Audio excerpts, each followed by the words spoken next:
Welcome to Vexxed Uncensored with Saint and myself, Mo Vader, bringing you the very best news, music, and our very own Vexxed segments. It's rough, it's raw. Please enjoy.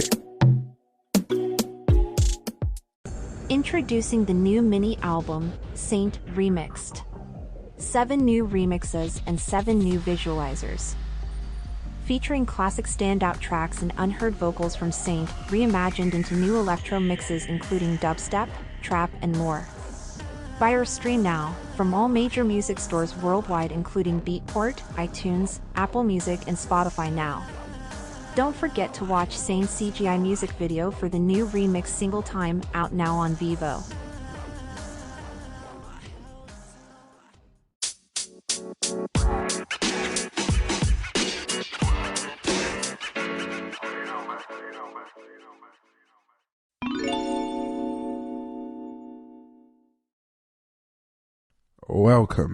Welcome back to Vexxed Uncensored with me, Mo Vader. And me, Saint.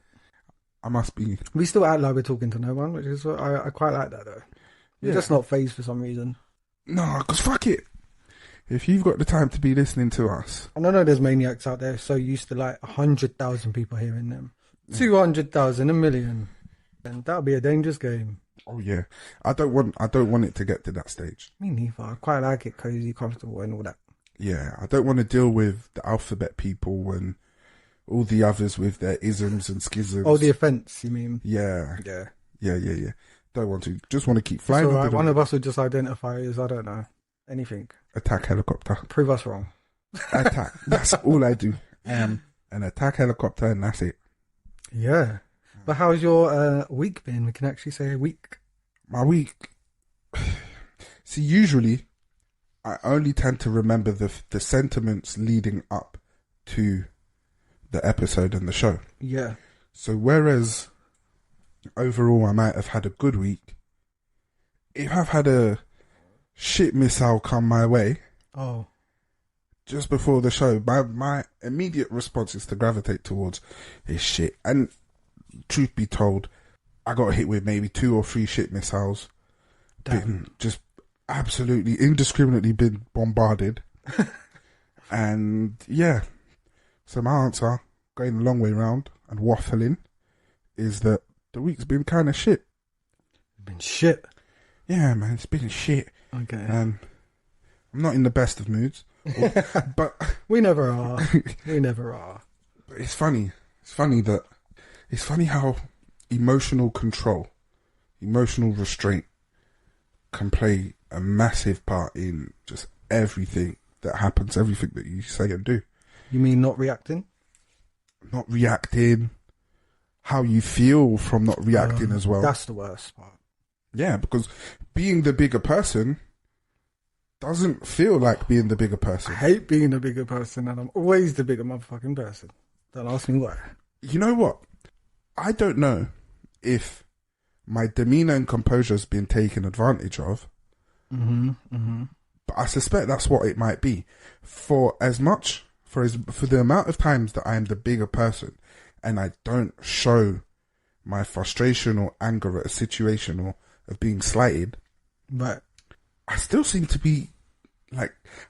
get treated as though you're the one who's they do that. They did flip it.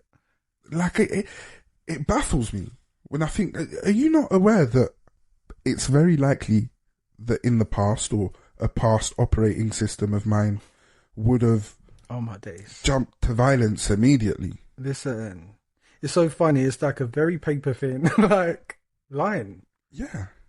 Do you know what I mean? Like it really is, but I don't think people anticipate that. I mean, I just see that, like, just walking down the street, people don't think of that. They don't think, like, they're 2 minutes away from getting, like, all the pain that you're proper hiding. Just chucking all your shit onto them. But nah, they're always willing to do it to you, though. But I saw something that said friendliness invites disrespect. And I said, you know what? They're right. Yeah. They're right. And all right, I can't. No, you know what? I'm going to keep this for my Vex segment. Nice. Let me remember, because I came to another show without one. But how's your week been? My week. Let's think honestly. Let's answer honestly. So how's my week been? Do you know, it's really hard to tell sometimes because I think I'm quite good at dealing with adversity. I'm really good at this point. Too good, I feel like. So I don't know. I've just been, when I get stressed or I'm irritated or whatever, I tend to get creative. So it's like a balance. It's like a double-edged sword in a sense. Yeah. That it takes that to fire up the cockles and, you know? Yeah. I've been really creative. But before we get into the topics, I will just say again, remind you guys, it's Black History Month in the UK. Black. And our first spotlight is the legendary Shola Amma. Because whether you believe it or not, her first album's 25 years old. Ooh, well done. 25 years old. Anyway, she was one of the big major people when it comes to music and soundtrack to my life when I was younger. Mm-hmm. So, and obviously she's of, West Indian descent also. So we just wanted to honour her. And also thank her for always being so gracious and just, so humble for a legend. Honestly, it shocks me every time I talk to her. So, yeah. So what I was going to say, and that we forgot to say last show, if you have a business, if you have a music, art, whatever it is, a friggin' t-shirt line, doesn't matter. If you're of the diaspora, let us know. You can hit me up, you can hit Mo up, or you can email saint.vxd@gmail.com. Let us know what you're doing, and we'll be happy to spotlight you on the show and social media and stuff. For free. For free. Not a shilling, not a shekel. No, we don't need to know you. Just let us know, as long as it's not too crazy. No porn. No witchcraft. No OnlyFans. No scams. No private snaps. I will take that personally. If you come try scam our listeners, I'll scam you, bitch. Only honest work. I'll scam you from your peace of mind. How about that? But that's been my week. Prostitution is not honest work. Honest. The most honest, most likely. No. Yeah. No. Prostitution. They're accessory. They can be accessories to adultery. I don't believe in accessories to adultery. Why? Because they're single. The other party, that's on them. I love how they love to skirt that. Like, oh, I'm married. I'm gonna put it in you. However, do you know what I mean? What, the sins you're to blame, or their partner's coming for you now. Listen, they don't know you from Timbuktu. You could be any motherfucker. They are not involved. Face up to your shit. Do you know what? Be a man about it. Flashback. Disgusting little story time here. Okay. In another life and in another time, all of the brasses that I ever rubbed shoulders with, and I'd never rubbed shoulders with them on a client basis. Okay. But I won't disclose why and how I rubbed shoulders with them. Protection. Security. But I always noticed that, unfortunately, they all had a vice. So either they favoured alcohol, they favoured crack, heroin. Money? Are you talking about independence or are you talking about tricks? No. I'm talking about the trick. The ones with the pimps. No, they were trafficked. The ones with the pimps. Yeah, they're trafficked. They're trafficked and they've been... Or brainwashed. They've been manipulated. There's an element of abuse in that arrangement. Yeah. I mean, the solo free agents. Big Shell, she's been in that property for... Don't underestimate them, They're taking it in, and I don't mean it just in that way. I mean, cash in hand, like... No, they are. They are. They don't spend it either. All that they do. A lot of them don't. They're old. Well, the ones without devices, like you said, the ones who ain't alcoholics or drug addicts. They spend. I can't go into that kind of detail. You can't? Since when? No. Since when? A message from management. It's come to my attention that although I boast that you cannot take something from nothing, and we're uncancelable, right? Unfortunately, I've got to pay bills somehow. True. And should any of...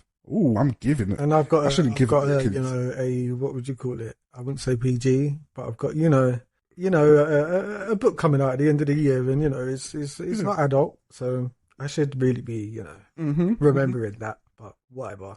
family friendly. Family friendly morals and that. And all that. On a Vexxed Uncensored 18 plus podcast. Oh no, yeah. And you better be. I have a feeling one of my nieces and nephews listen to this. And if you're listening, go to bed. I'm hoping they don't even understand half of it, so that's kind of like a good thing. Oh, they do. Oh god. Oh, they do. I forget. Yeah, new age. Yeah, actually, right. Whilst we're on the topic, what did you never understand as a child that you then understood later on in life?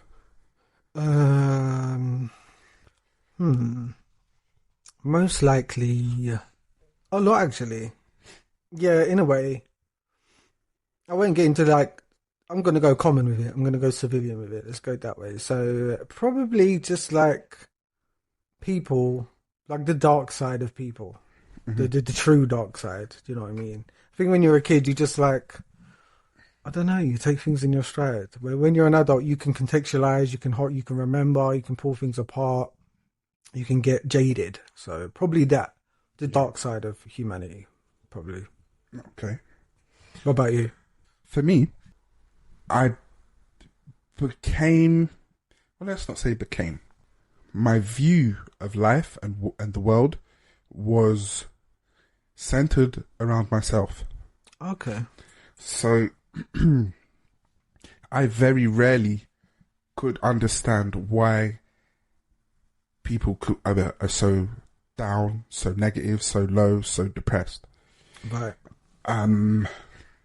I couldn't understand why people were mean and mean but unprovoked. So I could understand if someone calls your mother a shepherd's ass.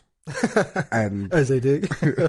And you decide to have a fit and bang out. I understood that. Yeah. I understood offense and disrespect, being reactive. Right. What I didn't understand is why there were people that completely unwarranted to the situation at hand had a mean, cold, disrespectful response. So, yeah. So like that dinner lady who's just such a bitch, and you're just like, why? Yeah, it took me a lot. Because you ain't done nothing. So exactly. What's the problem? It took me a long time to actually rub the two sticks together to realise, don't take it personal. Like, this is a miserable person.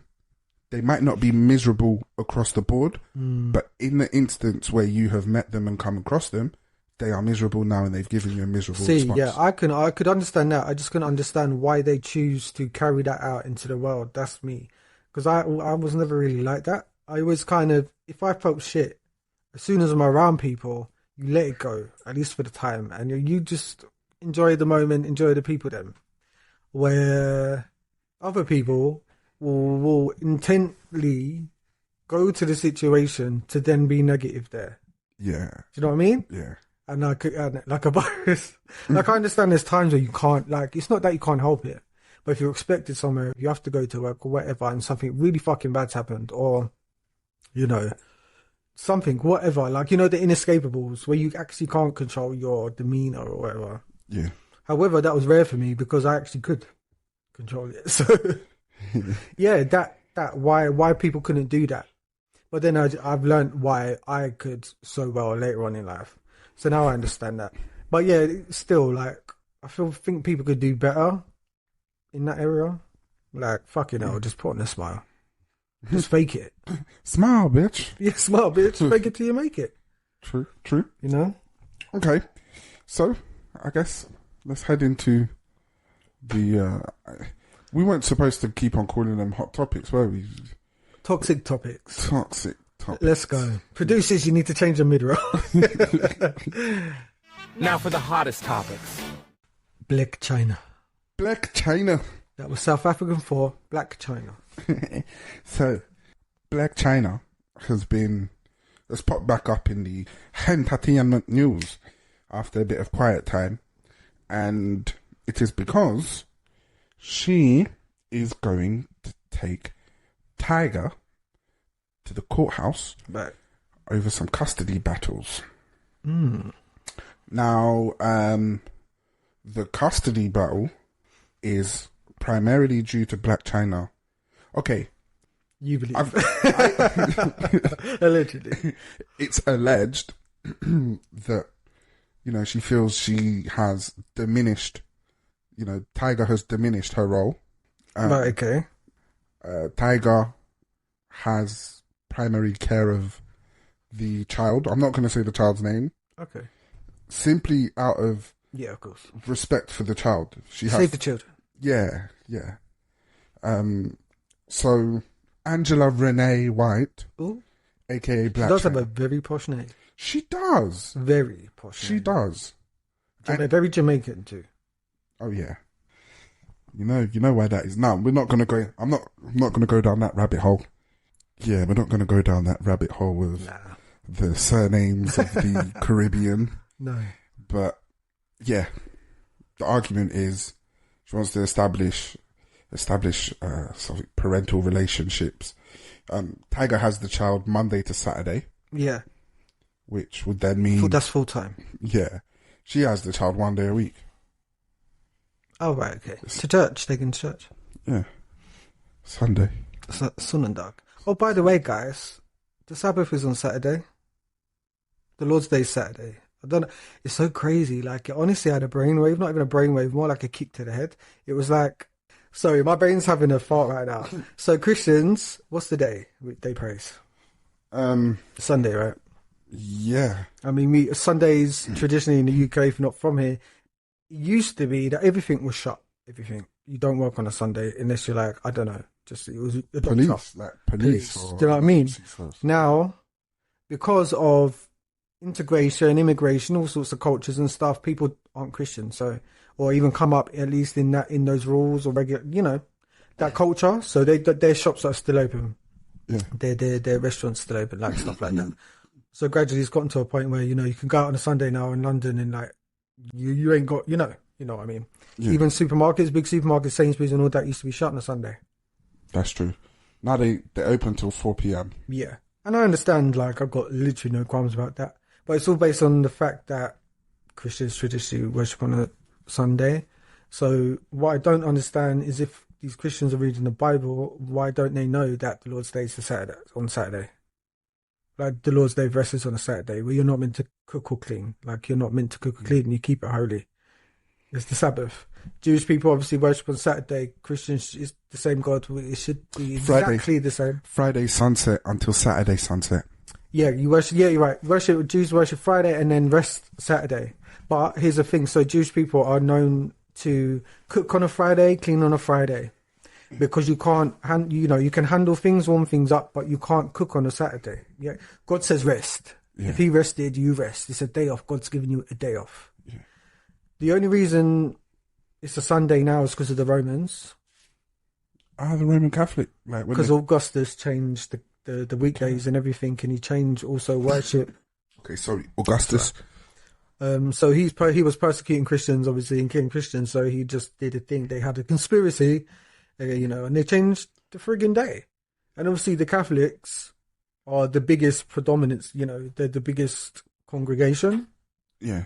As you can tell from all the money and the wealth from the church, So and the Vatican City and so on. But Christians worship you're meant to rest on a Saturday, not a Sunday.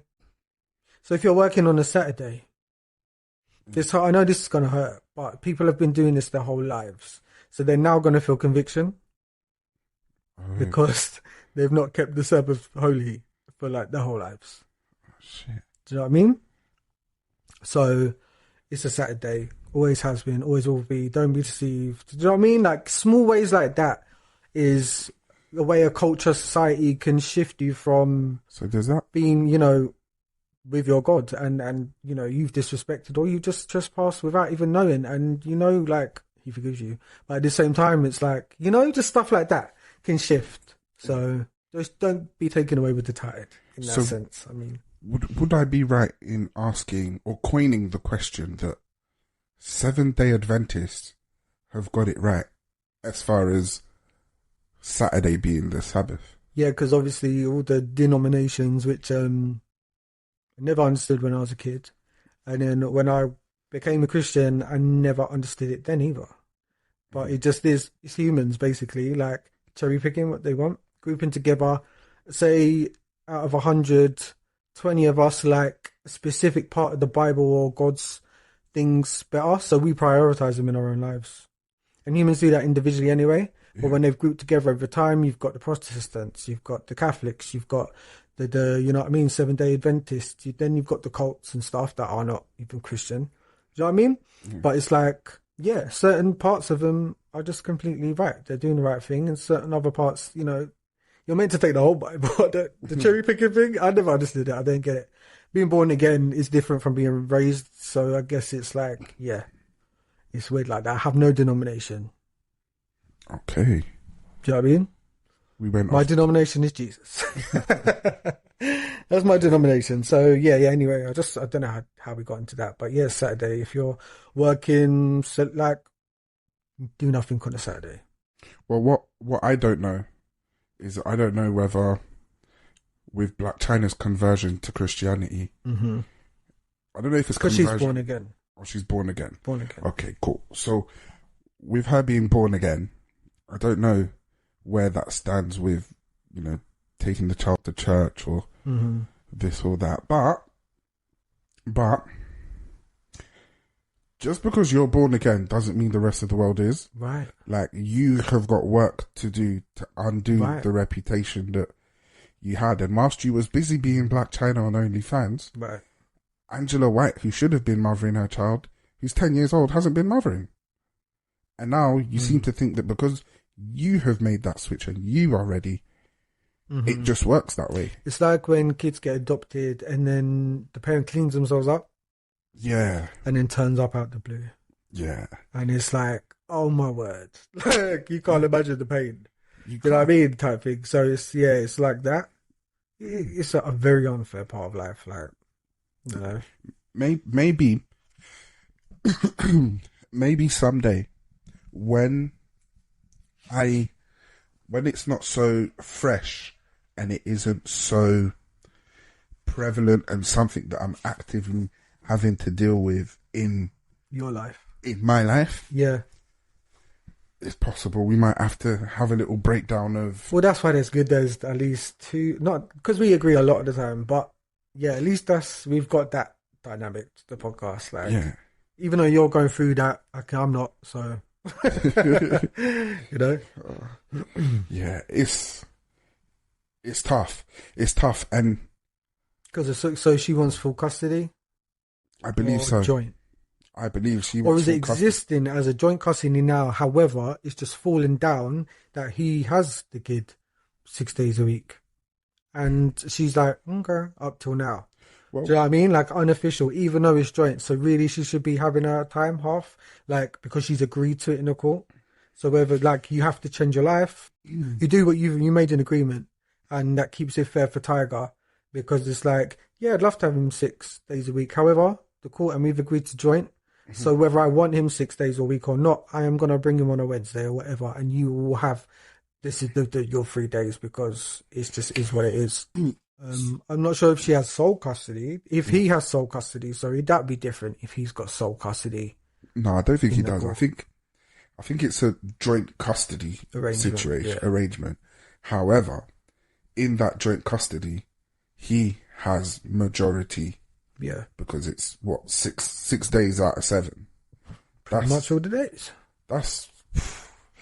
That. What's the point? Yeah. It's like, okay, you've seen her. Yeah. Off you go. You've seen them. They're alive. Yeah. And I'm very much behind. That's 4 days a month. Well, in all fairness. And obviously she has another child. Yeah. Yeah, she does. With Rob Kardashian. Oh, but guess what? Rob Kardashian is Tuesday to Saturday. Oh, he's like that as well? Yeah, so... I mean, look, if she wants to change, and that was obviously, you know, parents should raise their kids like in an ideal world. If she, if she wants full custody, I don't know where she's coming with that, but like joint, like split up again, of course she has the right to want that now if she's changed and stuff. So, but if she wants like sole custody, that's fucked, I believe. Well, and she could be like, well, he's basically got sole custody now. Why can't I have sole custody? She's going to be saying that. Yeah, but I do believe But the court's going to say, Angela, you weren't maintaining your responsibility. And they'll say to Tiger, did you refuse to give up? And he's like, no. And they'll say, well, Black China, you've got to have him 3.5 days or whatever the fuck it is. Yeah. She's failed. Yeah. So it will be part of her new PR spin of, I'm with the Lord now. And I have seen her on Forbes, and so there is a consider there. She is trying, you're right, she's trying to change her reputation. She's not like, I'm born again and I'm going to just do me and I'm missing because, I'm working on myself. She's still out here. Mm-hmm. Get me? Yeah. She's, like you said earlier, off air, she is giving stuff up now because I guess she's not doing OnlyFans, so she's not rich no more. Yeah. Well, we say rich. Having a high turnover doesn't make you rich. And what a lot of people mistake as rich is people that just have a high income and high outgoing. You know that Zeus show she did? Was it Bad Girls? No, her own. I don't. Is it China and Rob? Nope. It's just a solo one. Her mum would be on it sometimes and stuff, but it was just called probably China's World or something. Probably isn't anyway. People would know. But yeah, she's got I think there's probably 10 episodes. I think it came out probably almost 2 years ago. Yeah. I know that We TV, whose own TV network in America, owned by Time Warner, picked that up with Jocelyn's Cabaret, also on Zeus Network. They picked it up to air. Yeah. So I know she made money from that because she's an executive producer. Yeah. She probably came up to the idea. She probably pitched it. It's a whole thing behind the scenes with TV and shit. It's a bit different to everything else. But yeah, I do know she's got residuals. I do know she's got money. I like her house. I've always thought, do you know what? Of all the celebrities' houses, I liked her house. I don't know if you've seen it. Never. I think it's in probably Calabasas or some shit. Okay. But just very good taste. Good taste. That's good taste. But she's, it's all running out. OnlyFans, because she said she was making millions. Yeah. So if she shut that down for the Lord, this is part of dying to self and being crucified with Christ. This is part of the game, sis. Well. But it's not a plea of poverty like a monk. It doesn't mean Christians have to be poor or all that shit. It's just this usually happens when a person gets saved, you get tested at MFA. Those ill-gotten gains have got to go. You got to find some honest work. Changed, It's people. Oh, that's another thing. People think when you're born again, you change like that because the Holy Spirit aspect of it. Okay, it's God changes you through circumstance. Yeah. You're gonna get tested to see if you're just testimony. Wow, be prepared. Because you know what? I never heard people saying that. No one warned you about that. No. You think, oh my God, I've come to Christ. My life's about to fix itself. No. Your reward is heaven. No, I'm not surprised. Well, the detractors will be in the background saying, because she stopped OnlyFans and the money's drying up, she's going for full custody so that she can get child support and she can, use the child support to keep herself going. He is not I just do not see this working, and I also don't think she'd get that much.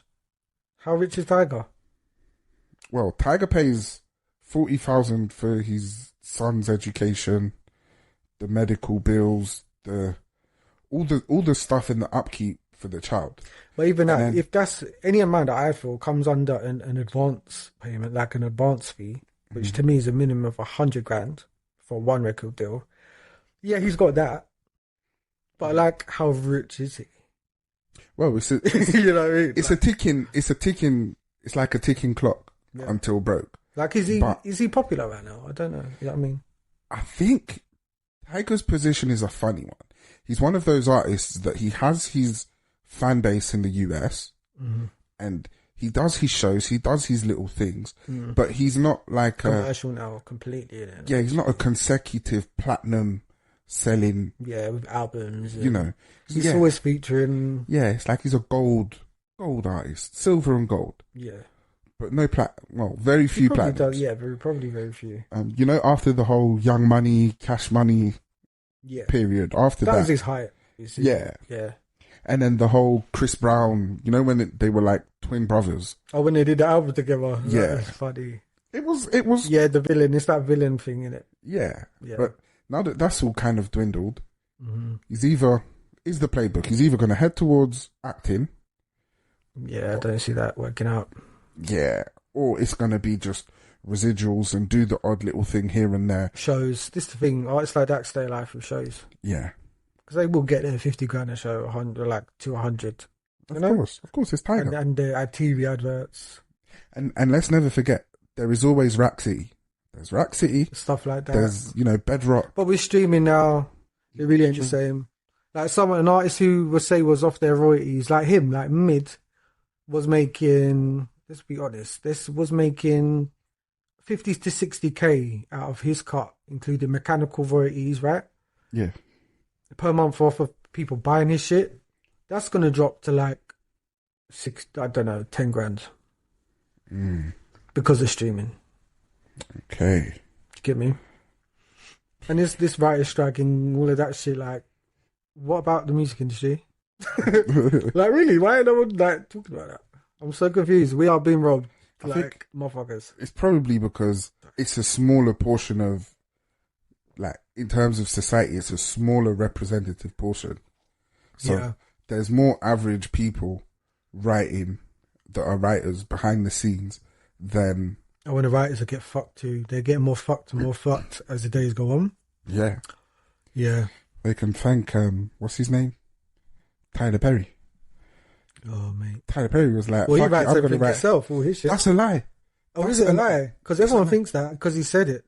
He said it. He wrote his main things, but he has writers. And when the writers went on strike... TV shows and shit. Yeah, when the writers went on strike, that is when he also said, fuck it, I write all my own stuff, so I'm going to write it all myself. And But people ain't he noticed... meant to be striking? No. What's he talking about? What's he like? Does he people like him get away with it? Of course. Because who else was doing it and getting away with it? There was someone else, man. He was like promoting their shit. I don't know, man. It's weird. I swear there was a couple people just getting away with it. Yeah. He's like the judge, the jury, and the executioner. So he can play in the public eye, oh, the writers. But at the same time, he's speaking of his own interest, whilst also being the company director. And the company director's interests don't lie in the same place as the writer's interest. The creative, yeah. But he's both in one. Yeah. So he's going to make sure it works out. Of course. If the show must go on, the show will go on. And he keeps his budgets quite low. Very. Stage shows. You know? Savvy man. Like he chooses. I've seen like with the first couple Medea movies, right? For instance, it's proper like you can tell high budget. Then he'll have theatre releases for other ones, and they're like, I could have watched this off a DVD that I bought down in the barbershop. You know what I mean? Yeah. And it's like he's very picky and choosy. He knows what the fuck he's doing, and I think that's why he's highly criticised by the black community. I'd say is because it's like stop giving us trap when you know you can give us good shit. Yeah. Do you know what I mean? Yeah. And he just chooses to give us bullshit. You could give us lobster, but you're giving us hamburgers and shit. He's like, y'all niggas ain't got the lobster money. And they say that he only hires like average looking women, but like crazy attractive men in all his stuff. Yeah, the dark skinned men are the bad guys, the light skinned men is the the prince and it's like, okay, it's giving Louis Walsh. Monsieur Walsh. Oh fuck your back doors in. Allegedly. I'll allegedly smash your back doors in. So next topic, we're moving on. Next topic is Gigi Hadid. Right. So Jonas Brother lead singer. Is that the one that was the tallest out of all of them? Oh, I don't know about all that. I have no idea. Was he the one with the long hair? The long hair that played the guitar? He's the one that looks like, I think he looks like an elf. Elf? Is he the one that's big eyebrows? Can't we just talk? Can we just talk? He's always in the front. Okay. And I think he's probably, he's married to Sophie Turner, who is from Game of Thrones. Ginger Princess. For those who don't know who that is. The Ginger Princess. She's also Jean Grey in X-Men revivals. Yeah. So she's also British. So they've divorced, or sorry, they've not divorced. What's happened? Yeah, I knew nothing about this. This ain't even really the topic. But she found out when she was in London. They have a baby together. Yeah. She found out when she was in London he was divorcing her. Huh? And she found out that the reason why he's divorcing her is because he saw something on a Ring camera. Or heard something on a Ring camera. And that's the reason he's divorcing her. And everyone's going, what, like her sitting at the kitchen table, like cussing him, talking about badly, like to her mates or something. And he's like betrayed and he's divorcing her. But now she wants to bring the kid over here and he's doing everything in a book, like PR-wise. This motherfucker's been in the game for like how long? Disney Channel, isn't it? Yeah. These are, they're always kids, so they can be like 30 and they've been in the game 20 years. Yeah. So he's tight, he knows what he's doing.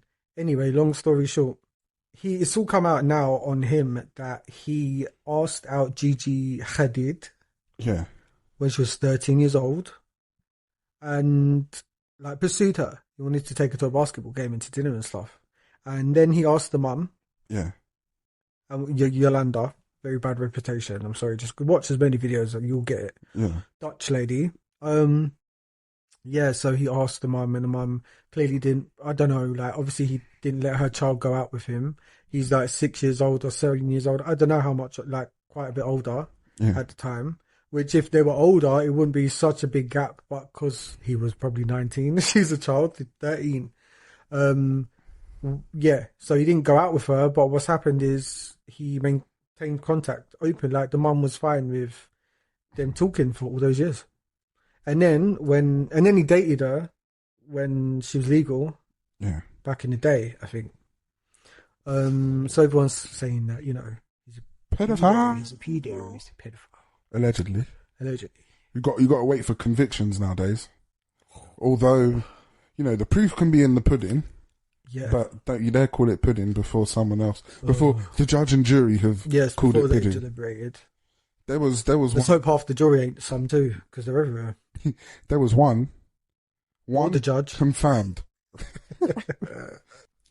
There was a confirmed paedophile that was literally my next door neighbour growing up. Do you know what? I've had a lot of people tell me. Loads of people. Oh, shit. This is something I either blocked out or forgot. But now that we're on the topic, this guy used to always lock himself out of his house and knock and ask for help. Oh, hell no. Climb through my window and go in, go in.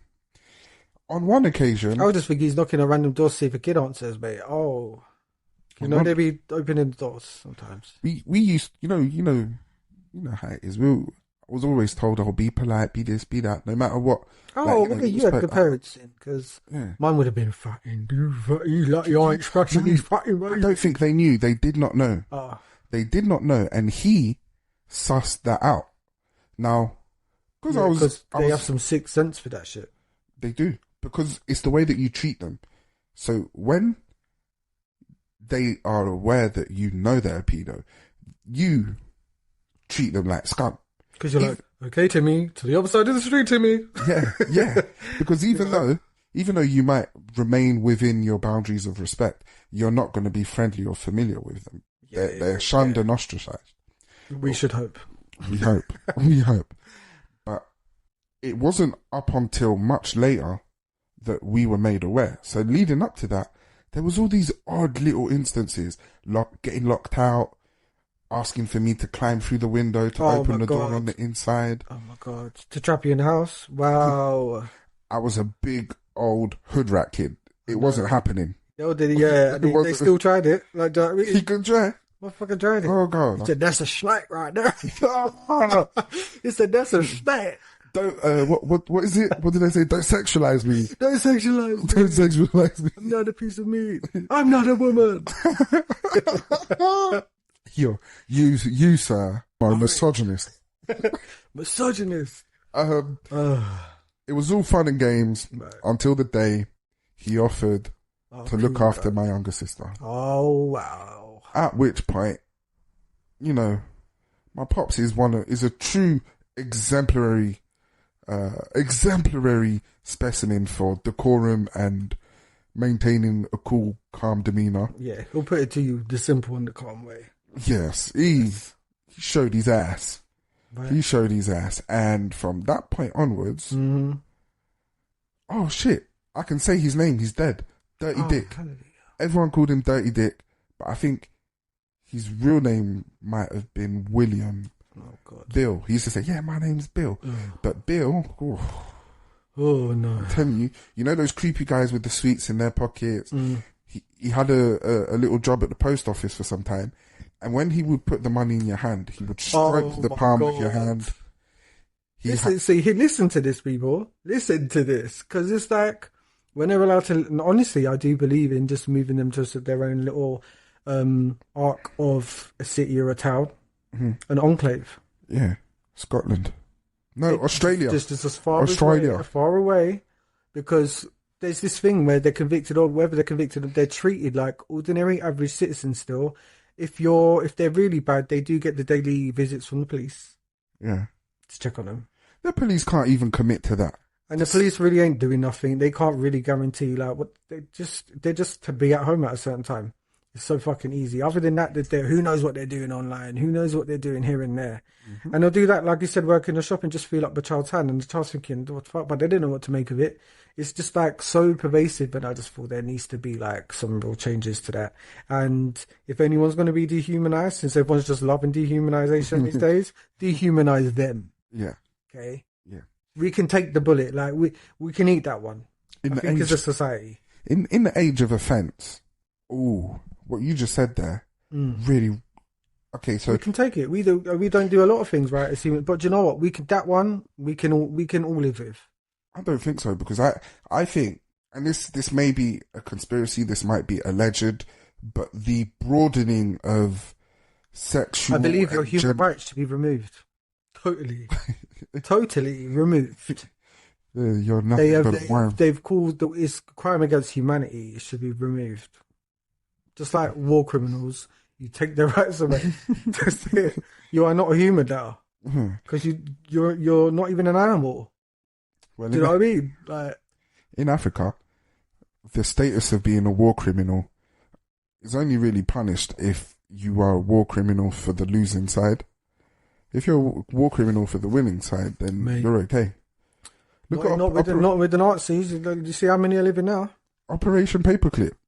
They only convicted, I think, out of the ones that were found and all that, I think the amount convicted in Nuremberg was not even 10% of them. It was such a stitch up. Yeah, of course. Because of Operation Paperclip. It wasn't even the top brass. It was the mid to lower mid. It was the ones that were expendable because they didn't know much, and the ones that were probably in charge of a camp but wasn't in charge of, say, they never touched the person, but they made the orders. Yeah. And we all know how that goes. Yeah, facilitating. Accessory. Yeah. Do you know, as disgusting as it may be and as scary as it is, I say give it 10, maybe 20 years. At the rate things are going, paedophilia is going to end up being accepted as as an orientation. And as you said in previous shows, also why I want their human rights taken away is because, like you said, they're fucking up the future of humanity. They're fucking up the future. Every generation, do you know what I mean? And the numbers just grow and grow, and it's just, again... But yes, there is an effort to normalise it so they become a part of their OG, whatever. And it's ridiculous. No one really honestly takes it seriously. But yeah, there are lobbyists who are paid to promote that shit. And yeah, there's a lot of shit in media now, which I'm uncomfortable with. That it's just this feels like you're being groomed through programming at times. You know? Yeah. So... I'm terrible at typing with my left hand, but I'm trying to see. Because I'm sure there are countries that obviously still give the death penalty to such crimes. So, again, certain parts of the world are eating it. They're eating it. They're like, listen, this is just, we'll take this one for the team, So, it's funny how you can never get clear clear and up-to-date statistics. I know, yeah. Because the Pope was recently reported to have said that about 2% of Catholic clergy are pedophiles. But how does this compare with society as a whole? So he keeps trying to normalize it and justify it. You cannot justify that. We read our Bible scriptures. Do you know what I mean? Like, that doesn't justify, like, you can't justify it. Just, it's not justifiable. So him trying to say, oh, you're judging us more. Yes, because you're supposed to be holy representation of God. You piss taker. And the fact that you lot really believe in a Pope as well, like, come on now. And the Archbishop of Canterbury. Okay. They're supposed to be God's chosen representative. That go away. Okay, here you go. This is a direct quote from the Mirror's website. Britain has up to 800,000 paedophiles who pose a risk to children, warns Top Cop. The UK has between 500,000 and 800,000 paedophiles, or pedophiles, depending on where you are in the world, right, who pose a sexual risk to children, according to the director of Britain's equivalent of the FBI. And the issue continues to worsen. Hundreds of thousands of pedophiles in the UK pose a sexual risk to children, according to the head of the National Crime Agency, Chris Fairmond, director of the Child Sex Abuse Threat from Britain's equivalent, warned the huge scale of the problem means police will never be able to catch them all. He added the issue will worsen every year, and technology now means horrific examples of sick material are only 3 clicks of a mouse away. And it's repeating itself that, again, between 550, he estimates there are between 550,000 and 800,000 people in the UK who pose varying degrees of sexual risk to children. Speaking at a press conference, Mr. Fairmont said, the threat from child sex abuse continues to grow and it hasn't reached its peak yet. The volume and severity of offending continues to increase and the complexity of tackling it continues to increase. At the moment, we think there are between 550 and 800,000 who pose a risk. Technology has brought a massive benefits to the world and the UK and to people, but it really assists offenders online with sexual interest in children, helping them perpetrate abuse and plays a role in the escalation of abuse. It might be a common view sexual offenders are all in the dark web, but that is absolutely not the case. Where child sex abusers are going to start is social where they can find children. Social media, right. Instagram, Facebook. They need to be held accountable, these companies. Absolutely. That is on the open web where they message a perfectly normal young teen and suddenly it gets very nasty very quickly. People can start having an interest in child, let's just say CSA for now, because it's going to trigger a load of... Yeah, because even research, like, that's the sick thing about this nature, is that even researching them can traumatize you. You know, there's people who, like, pretend to be children and catch them or report them and just do the thing in their spare time. Mm-hmm. Like, you got to be a certain hardened type of person to do that, because you're going to hear so much fucked up shit. They're going to say so many, like, it's traumatizing. Of course. You might as well be that child, you know? We all were one once. And all that, but also I do believe, I know no one's, I mean, I know a lot of people won't agree, or maybe they will, but I do believe, like, if you write a book promoting paedophilia or justifying it, say for instance Madonna's, what was that book called? I'm not going to say the name I'm thinking because I don't think it's associated to it. See, I'm not a fan of her, so I'm not sure. No, she released a sex book. No Just way. get the producers to have a look what that is. Not Madge. She, back in the, I want to say 80s, because I don't think in the 90s it would have ran. And we all know she's like 100 years old. I already know, it's just come to my brain. Erotica. Okay. So, I mean, partially in that book, she describes having sex with a teenager. And she describes all of it, teenage boy. So I believe if you do stuff like that, if you're tweeting out, if, like Chrissy Teigen or, like, you know, some of these big stars, that Rainn Wilson from The Office, or James Gunn, who does Marvel films and stuff like that, they are known, it's fact that they've had hundreds of thousands of tweets removed or deleted that were all consistent with perversions of sexual attraction to children. I do believe if you do these things, you should be charged. There should be charges for this. Same way, if you point a gun at someone, you ain't shot them, but you threatened them, You don't actually need a gun. You just need to have you need to just be, if you have a fucking banana in your coat pocket and you're pointing at someone, the law says in most countries that because the person believed they were being held at gunpoint, it's just as bad. Yeah. You commit the crime as soon as you do that. As soon as you threaten anyone with a firearm, if you've got one or not. I believe the same thing to be for these low-key pedophiles. Absolutely. And James Gunn still works for Disney. Chrissy Teigen still works for all that shit.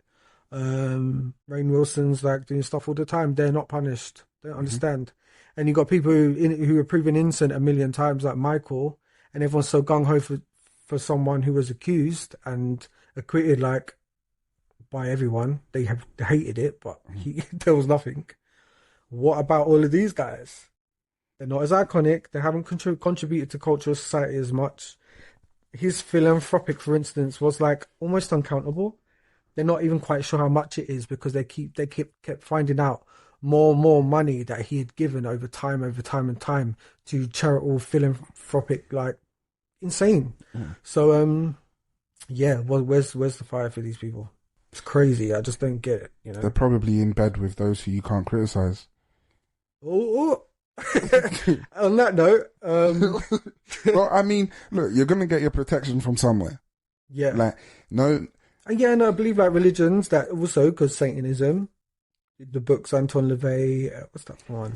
That other evil guy, Aleister Crowley, Black Magic with a K, that's one of them.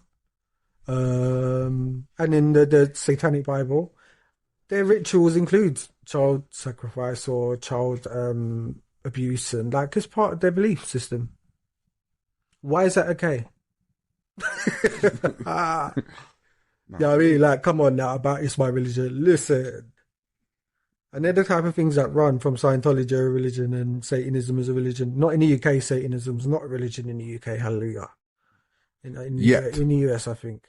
Because they can't prove here in the UK with this special in that way that to become a religion, you have to be proven to have quite a substantial benefit to society. Like, you have to really be doing the work. Like, you actually have to be, like, pouring the money in, doing the thing. Okay. And they're very hard to please. And, yeah, they keep getting turned down. So... Same as Scientology here, are not religion. Hypothetical. I know we do need to move on. I do know that. But let's say me, Toby, and Ade open a little church down the community centre, and people come, they donate. We read from the Bible and the Jedi handbook. The Force is with us at all times. And they just robbed off Christianity. Most Jedis are Christians, they don't even know it. Do you know what? Just different names. The Force is the Holy Spirit. Yeah. So anyway, yeah. The plagiarism. The dark side is Satan and evil, and the light is yeah. It's all of it is plagiarized. But let's say if we said we started the Eternal Fire, then it's fine. I'm not against the plagiarism. I actually enjoy it. Secret Christianity, you know. Church. Even a master apprentice thing, yeah. And no one ever took it in a master slave situation. Like, no one took it like that because it's plagiarized from. Yeah, it's crazy. La Bible. I even never really noticed that until, later on in life. Okay, so next topic is the Canadian legislation to regulate media, including podcasts. Well, shout out to our Canadian listeners, because we do have Canadian listeners. We do we? Okay, yeah. Shout out Canada. Yeah. I think our top countries, Britain, Australia, America. America's the number one. European, but then we have got Caribbean, African countries too. America, fuck yeah! Oh, I love that film. Team America. Team America. Where's Team America to? I want to know. Nah, for real. I want to know. I want to know. But yeah, like they're saying that you have to report your all Canadian. I don't know if it's just Canadian creators or us too. Yeah. But you have to submit your media to the government. You have to register it. So everyone does that for TV and stuff like that, whatever. But for podcasts, that's a whole new shit. Because it's unregulated, it's online, anyone can do it. And they're going to censor. The point is censorship. Yeah. So it's like... You can't criticise the government. We're uncensored. Yeah. Well, you know what? Mad. it had crossed my mind. I mean, we're not gonna register, but you know, it had crossed my mind to switch to, like, you know, in Dark Angel, where everything's done on USB and Dark Angel's sick. It is. Sick. That's one of the shows that I double back and watch. James Cameron's. Mm-hmm. Yeah, he did it right with that, man. Imagine if it came back with a bigger budget. That would be so good. And she looks the same, so. Oh, Jessica. Crazy. Don't get me started. So yeah, I love that series. Do you know what? And it got cancelled too early, man. What a bitch. There was a game of it too, and the game was sick. Yeah. Yeah. Good stuff. Man, 90s. Do you think it might be nostalgia talking? No. I watch it now. I watched it last time I watched it probably less than a year ago. Yeah. Yeah.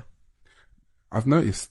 Well, I don't want to bring attention to it and make people go to that platform and then they take it off and remaster it and put it behind a paywall. Yeah. But it's available rather...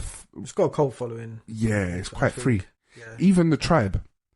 The whole seasons of The Tribe is available. Yeah, because I don't know if anyone outside of Britain would know that.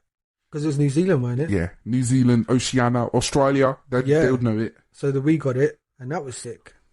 Amber was my favourite. With her China bumps. Me too. Don't know why, she just did it. She just did it, you know. But yeah, stuff like that, man. It's just sick. Yeah. Yeah. That's crazy. The CCP have infiltrated Canada. Well, no surprise. Remember that trucker protest and they got banks to freeze their money, all that because of COVID. Yeah, I'm not shocked. Canada, it's Justin Trudeau. Oh, the Prime Minister. But Justin Trudeau, sorry. He's the Prime Minister. Jersey educated, blackface wearing Justin Trudeau. Yep. He's like a dictator, and it's like, you're in Canada, mate. Have you seen South Park? But that was inevitable because unfortunately, wherever there is... Well, they're governed by Britain. Like, come on. Whenever... They're a colony. They're of the colonies, you know. It's sad that this is evidence throughout history. Wherever there is an iron fist ruling, right, an iron fist will find its way into a position of power. Yeah. And whenever there isn't an iron fist ruling... It's those who crave it, isn't it, most of the time? The ones that go for it, unfortunately. Yeah. The ones that are good for it don't. You've got to be persuaded and pushed. Yeah. So it's like, what on earth? How do we find the leaders that will ensure the good of the people? So back in the day, it was through God.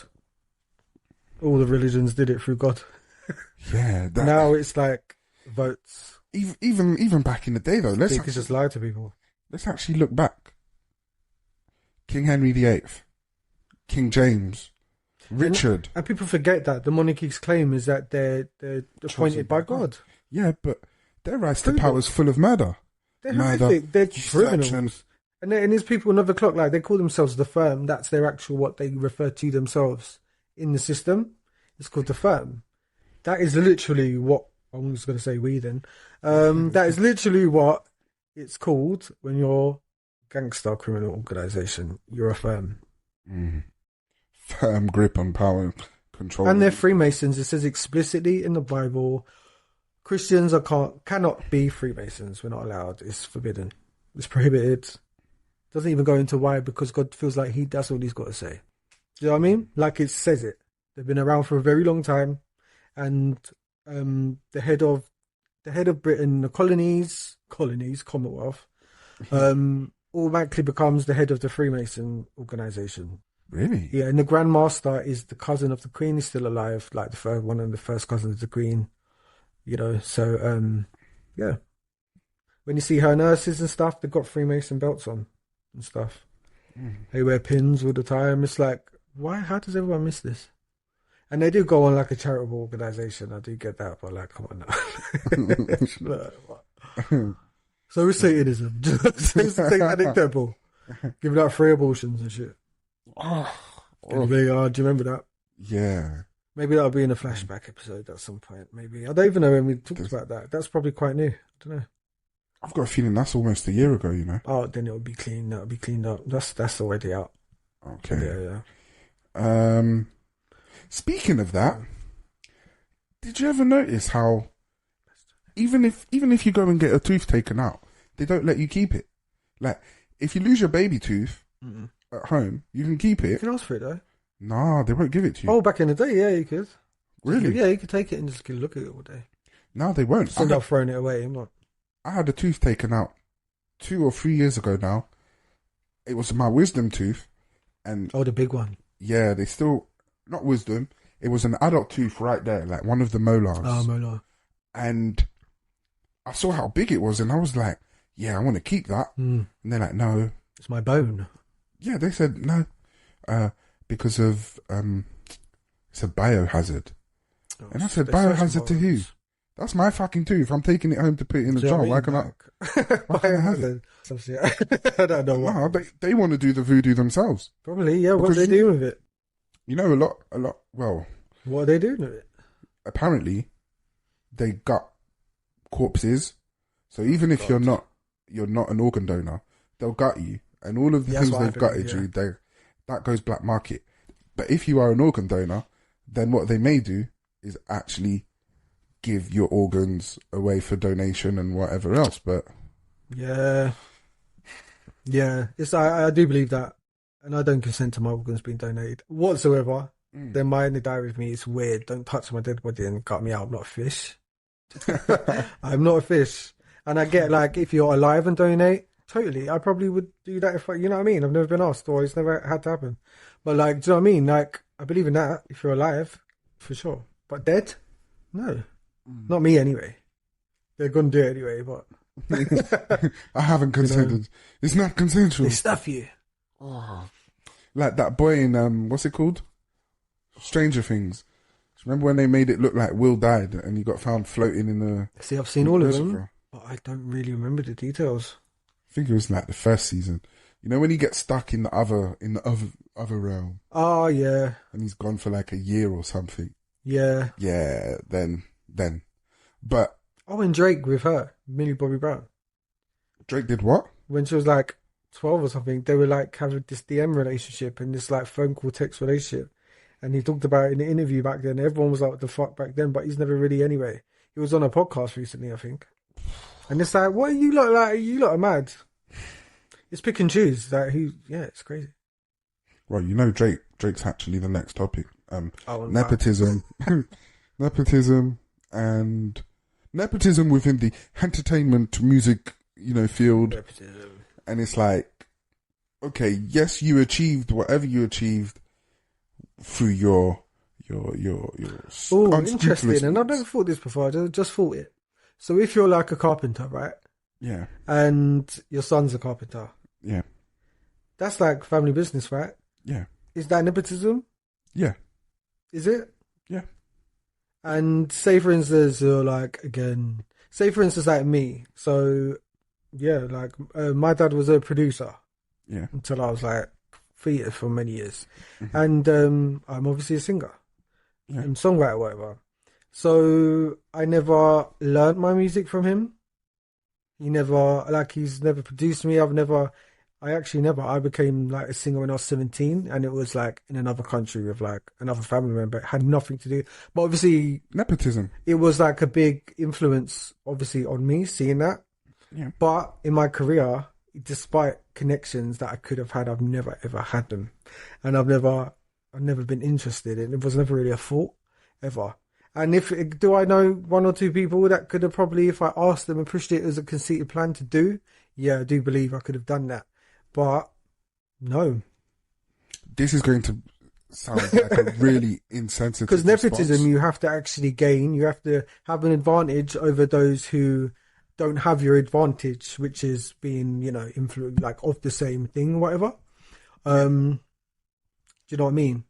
But it's like, you have to have advantage. I never had that advantage. I still don't have that advantage. It was never, that's not my thing. You know what I mean? The whores in the background listening would say you chose not to maximize on your resources. Yeah, and plus, by the time I started music, My parent wasn't an artist, and like they weren't a producer. They didn't have the label. They didn't have to do their studio. Like they weren't active whatsoever. 1 to 5 phone calls could have put you in the hands. Oh, for sure. And that's where there's an element of sorry to say it, but there's an and like obviously like I've said before, the Ryan Leslie situation, the with disruptive media, like that wasn't because of that. You know what I mean? Like that wasn't, or the O2 stuff, or the like shows, that wasn't because of that either. I did that myself. So, do you know what I mean? So I did the legwork. That's a matter of your own. That's a matter of your own points to prove. The layperson, so the average conforming, nepotite, would have 100% maximized on the nepotism, right? Because after all, the average person does not want to earn something; they want it given to. Well, let's not say the average person.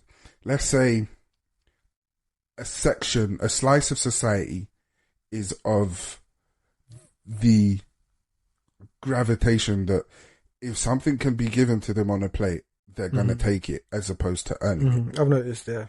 So, they're like, bitch, yes. Do you know what I mean? I've never So your potential exposition to...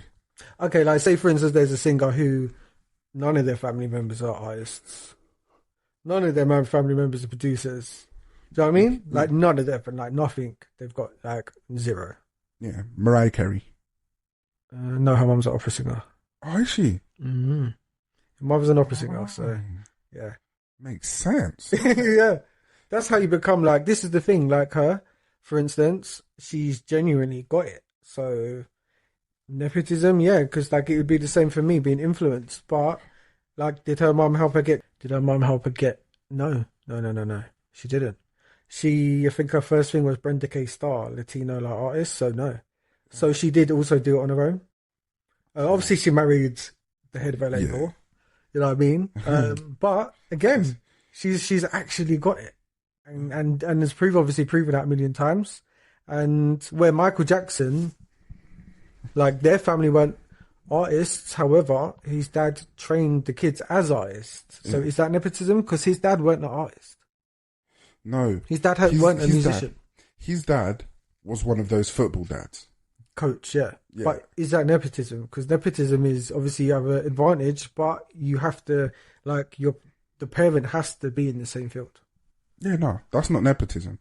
But like Mariah Carey, Michael Jackson, talent, both. Michael Jackson's nephews, however, it's nepotism. Oh yeah. 3T. Yeah, yeah. And all the others, fucking hell, they're like. Yeah, and it's like massive family. Although, see, I've never actually listened to any of their music, so I can't tell you if they sing better or just the same, or they're like knockoffs. Yeah, 3T and any of all the Jacksons sound the same, so they all sing similar. Yeah. I like their music when they come out. It wasn't like, oh, this is like it worked. It was definitely little Jacksons. They even look like him. So, and their mixed race 3T. There we go.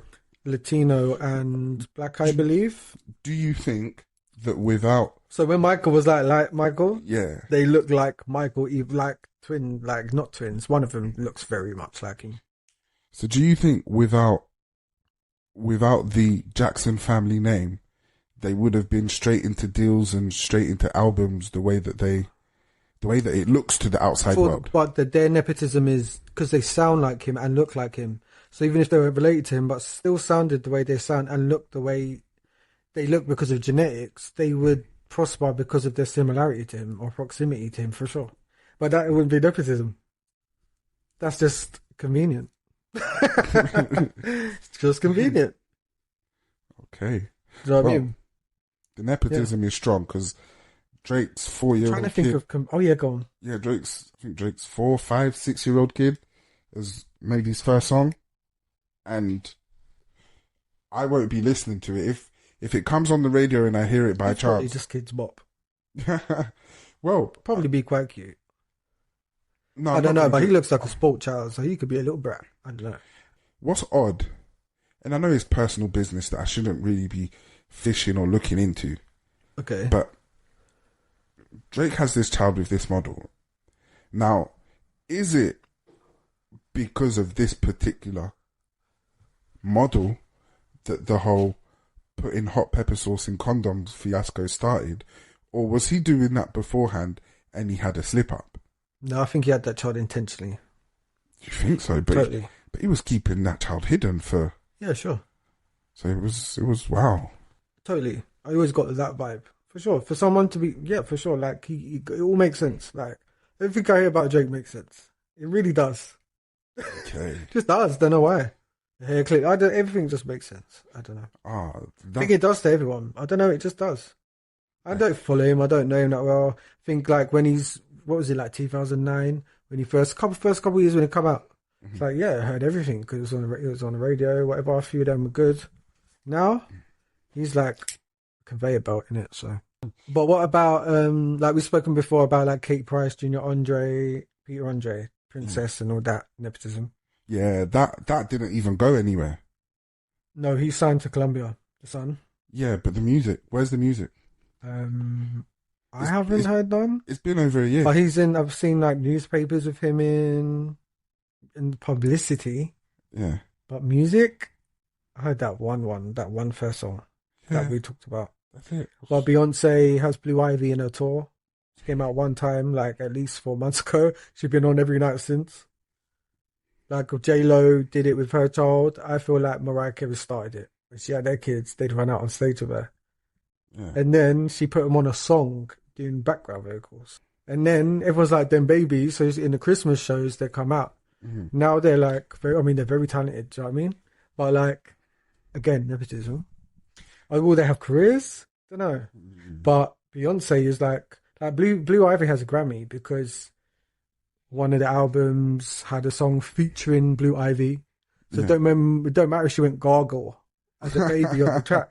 Because they were featuring Blue Ivy. Blue Ivy's now an artist and she's considerable for the Grammy. They won it. She's a Grammy Award winner. Fuck off.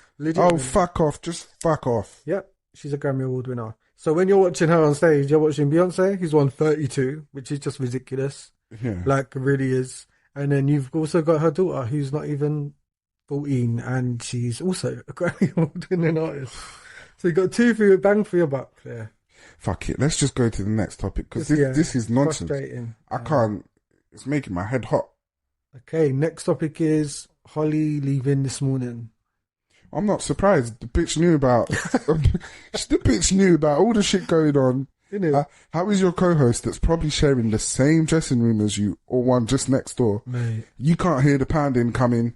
You can't hear that young boy in there going, oh, God, for fuck's sake. I mean, it was just so open. Like, of course, she's such a convict, but she tried it. You see, she tried it for this last 6 months. Yeah. When she went back on her own and like rolled her eyes, but I guess, I don't know if it's like the pressure. I just don't think she has what it takes to like be a Philip Schofield. To like keep riding it out and just like... she can't.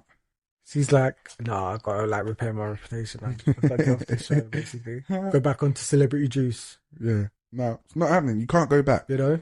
She needs to have a sit down with Black China and everyone else that thinks they can switch it on and off like a light switch. The longer... She's a Ghislaine. Yeah. Okay, not a Ghislaine. Yeah, she didn't go out and like getting from a schoolyard. But I just mean in the mentality of the women who support paedophiles, knowingly, and I feel like they're also paedophiles. I don't know. Just a hunch. Yeah. Even if they ain't done it yet. They're the scariest ones, the paedophiles who ain't done it yet. Dangerous because they don't know what they are. Sleeper cells. Sleeper cells. That 800,000 you read out, I just thought, unfortunately, that is not the number. That's not it. 1.6 million. And mate, come on. And if it's 1.6 million... Where are they? That actually would equate.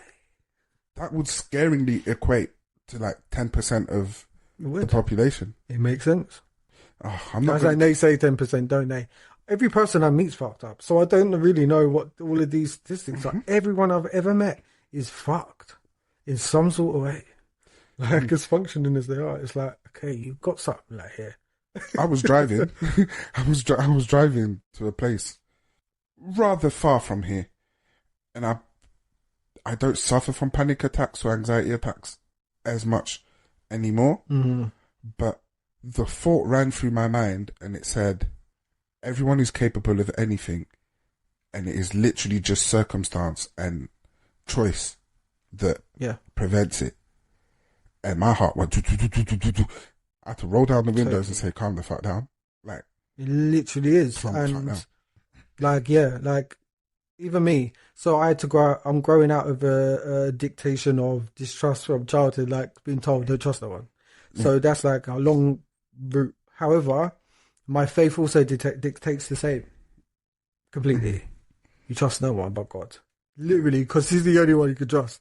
Literally, literally, there's not one person on the earth, and it makes sense. See, Trust Him. So when you're being kind to them and you're doing these and you're forgiving and all that, like, you don't trust them, not one bit, at all. But you're doing it because, you know, you've got protection, or you're just willing to, you know, you're doing what you've got to do. But like, trust, don't come into it. Yeah. You know, and it's hard as a human because we crave that. Like, we crave trust. To give it, to receive. You know what? You know what? When we finish, there's something I have to tell you, but you have to remember, because you're gonna laugh. Is it for Patreon? I can't even put it on Patreon anymore. Like, there's one topic that I'm going to have to do my very best to not discuss. Yeah, don't bring it up. Don't discuss it. But listen. It's comical. Okay. It is comical. Sorry, guys. You don't get to partake. Yeah, no. Do you want one? Another topic? Yes, please. Yes, please. Right. We've skipped on. I'm looking at it backwards, reverse. Yeah. Right. So we have Islamophobia, Illinois murder. Oh, no. And I'm assuming this is going to be associated to what's going on over there in Palestine. Man. So yeah, if you are of a weak constitution, you should probably skip forward, because this is about, gruesomeness. Yeah. But in Illinois, America, don't know what city, can't remember. Don't have it in front of me right now.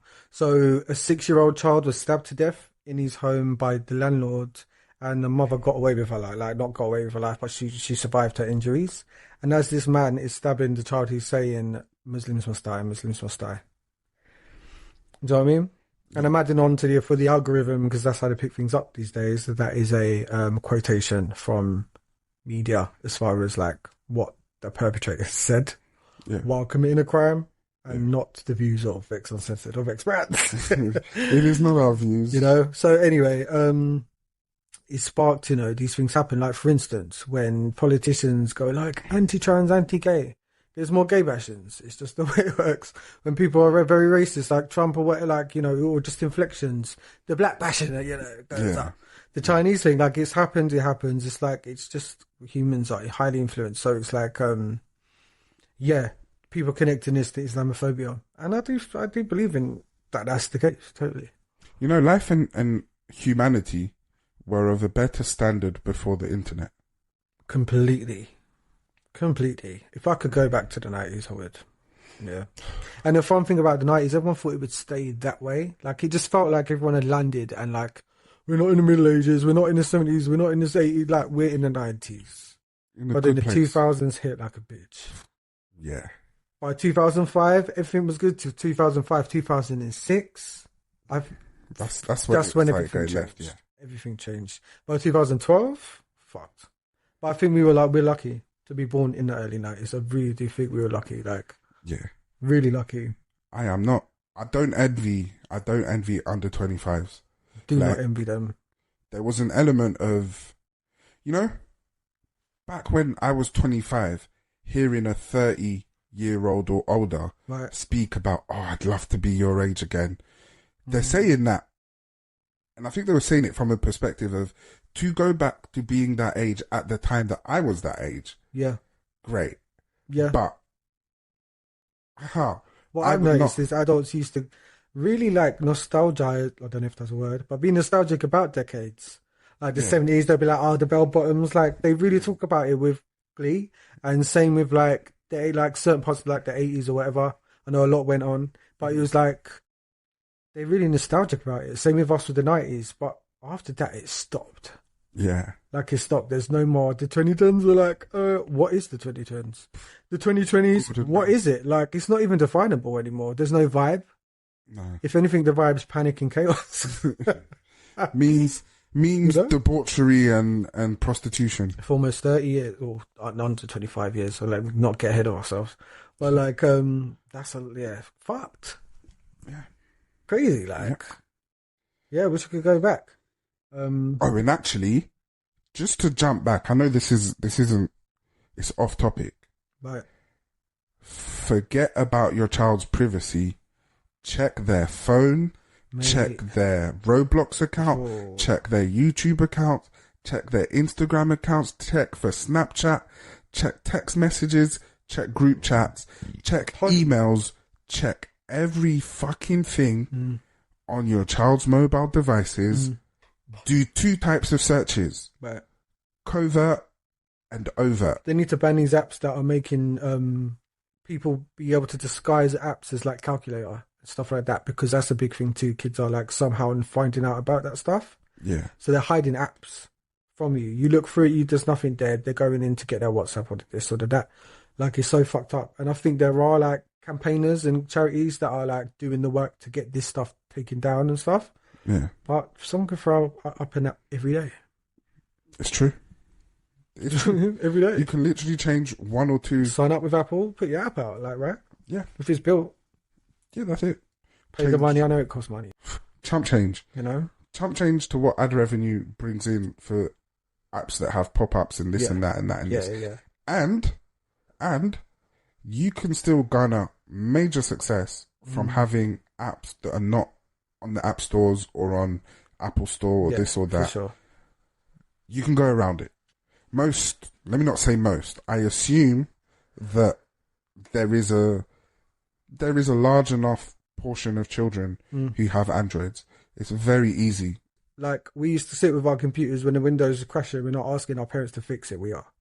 Yeah. We're downloading the manuals. We're going on BitTorrent or whatever to get we're doing that. Yeah. We're downloading our music legally. We're doing those things at those ages. But we had less technology to fuck with. It was not like pervasive. Mm-hmm. You know what I mean? Mind you, though, where now it's like we were able to maximize the potential of technology. Yeah. They've got 14-year-old hackers hacking governments. Like, did you see the GTA 6 hack that released all the videos? No, that video I was going to give you a long time ago. I actually found it again, and I was supposed to send it to you. You know me and my brain. But I ain't seen no recent leaks. I know they're going to announce this soon. Yeah, they will. November. Like a date. They're going to say a date. Well, because it's such a moneymaker, I didn't realize the amount of investors and companies and they're all betting on this fucking game now. GTA 5 has steadily made profit and revenue for 10 years. And then they put 10 years into this online shit to make bare money. But like, honestly, everyone goes back and play. Like, we'll go back and play it. Honestly, I'll only play it for like a few hours because there's nothing else to do at all. Yeah. Nothing. Buying the properties. You're going to sit there and make 62 million to buy the theatre or whatever it is. Like in real game, like whatever side quests are left or whatever taxi ranks you got. No, you're not. It was just that, I don't know. Very, very quiet. We loved it when it came out. But now, it's because it's been kept relevant. They've remastered it and all that. Like for the next generations, it's like, now it just looks thin as a game. Mm-hmm. And they defucked themselves on that. The game industry has forgotten that it's an industry that is akin to a stomach. Yeah. You feed it, it's full, it's content, it's happy. Once it's digested the game, belly's empty. It's time to fill it back up. Yeah. Obviously, there's games with replay value like Gran Turismo or like fucking ping pong. I don't know. Do you know what I mean? Like, or adventure games, which is open world. You could read like Zelda or something. You can honestly play it forever. Pokemon. Like, you can just go on and on. But like, I don't know. Like now, corporations have ruined it. Even back then, games were games. Like, games were games. Where now, corporations have ruined it. Yeah. The fanboy online shit. Oh my god, Starfield. Yeah, was dragged out for. It's the company's fault too. They tell you too early. Yeah. Because they feel bullied by the fans. Yeah. They tell you too early. Then you're waiting a year for a game, and every day they're putting up clickbaits about it. So you're like so anticipated from it. So the studio has to build it up, build it up, build it up to make sure they buy it. They're monetizing it in all these different motherfucking dates and early pass and all these different ways. And then when you get the game, you're like, this ain't even, I mean, it's good. Okay, but it's not okay, but great. it's never finished. They've cut things out. It's very like, they've lied to us in a lot of ways with that game. Imagine going to a restaurant, paying full whack for your meal, being given a third of it, and having to come back every other week to get another section, slice of it. And then I think DLC should be just updated to the game and free. Yeah. If you're going to expand the game, just expand the game. Yeah. That's it. Then put out another one. Like, stop fucking like, you're rinsing us. And they're £80 a game now. Oh, yeah. Come on now. Like, £80. Game Pass is good for Xbox. They ain't paid us, not advertising in that sense, but like, you can pay a tenner and get 200 games and just like, and they do put like GTA 5 or whatever on it.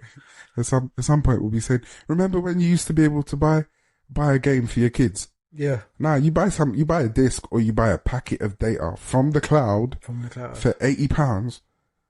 How inclined are you to actually put that in the hands of your kids? Yeah, how impersonal as well. Yeah. Soon Christmas will be invisible. Yeah.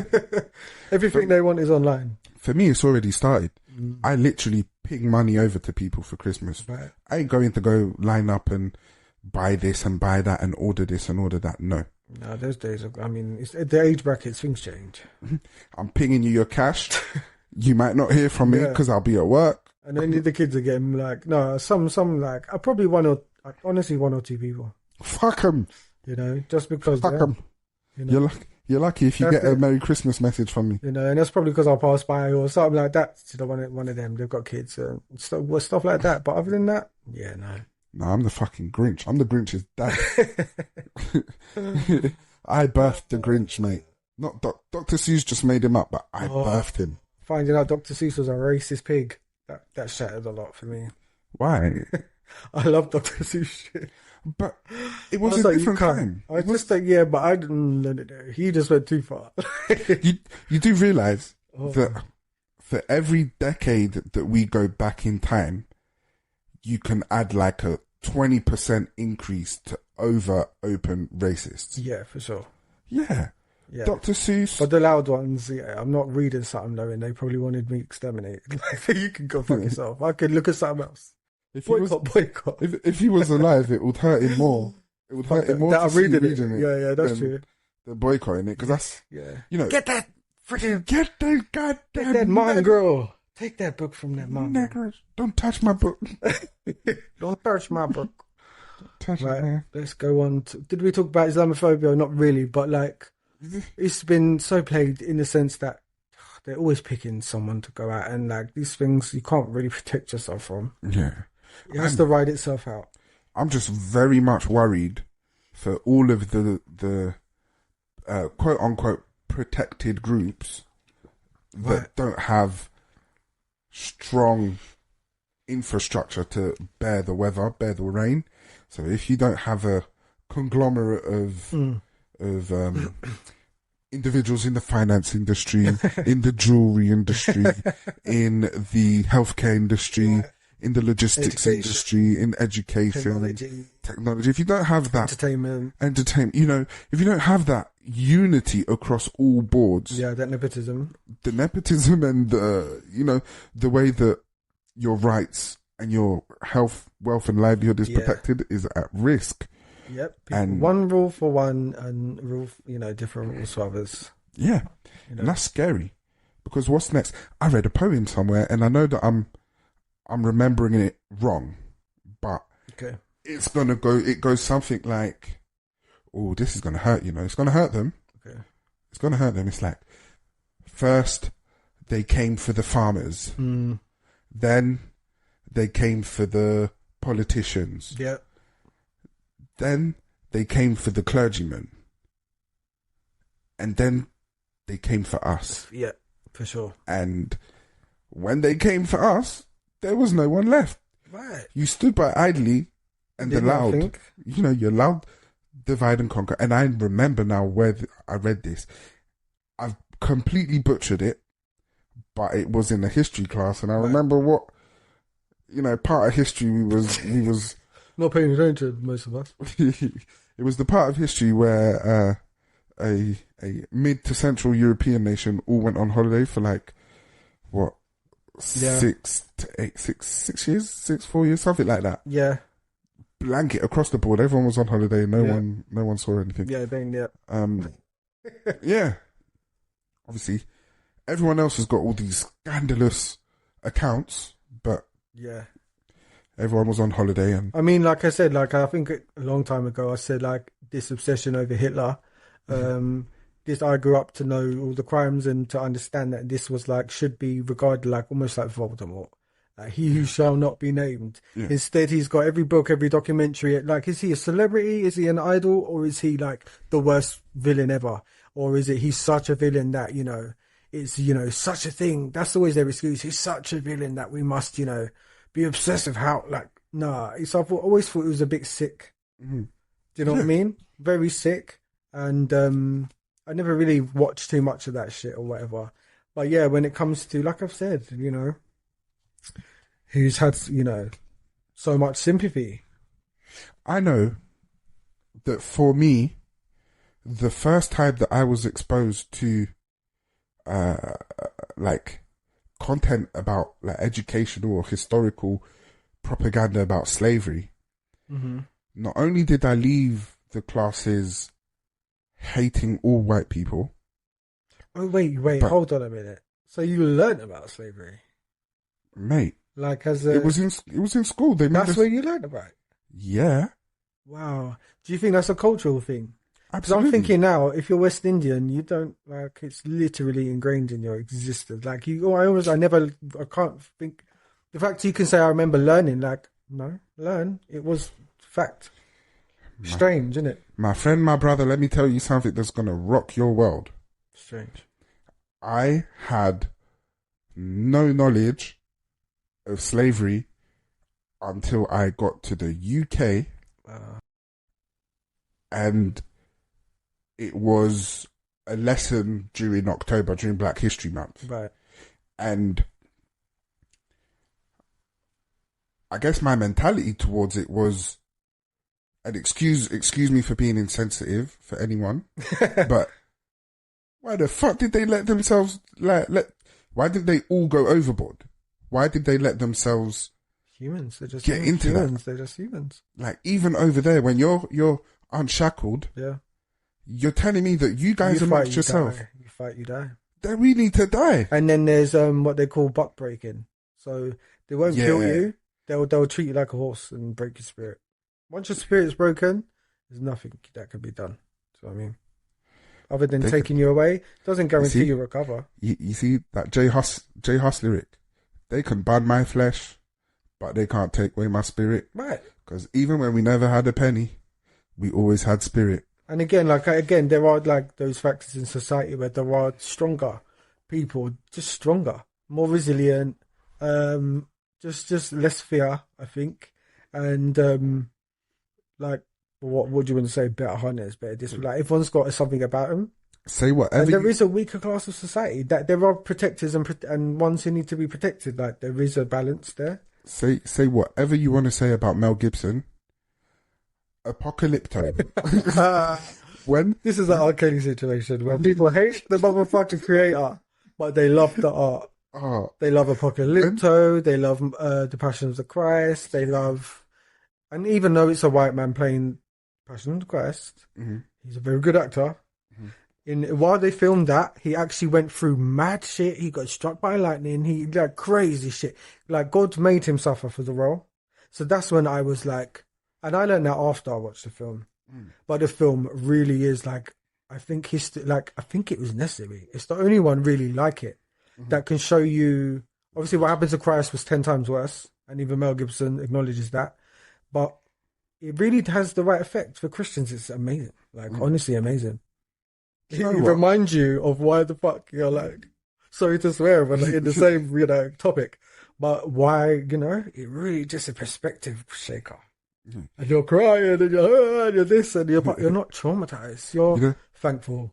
For the better part of 10, 15 years whenever They showed that to podcast, us the first time, in history class. Yeah, I watched. Yeah, but I didn't really pay attention because, again, my non-religious kind of like don't get the indoctrinated spirit that I was brought up with.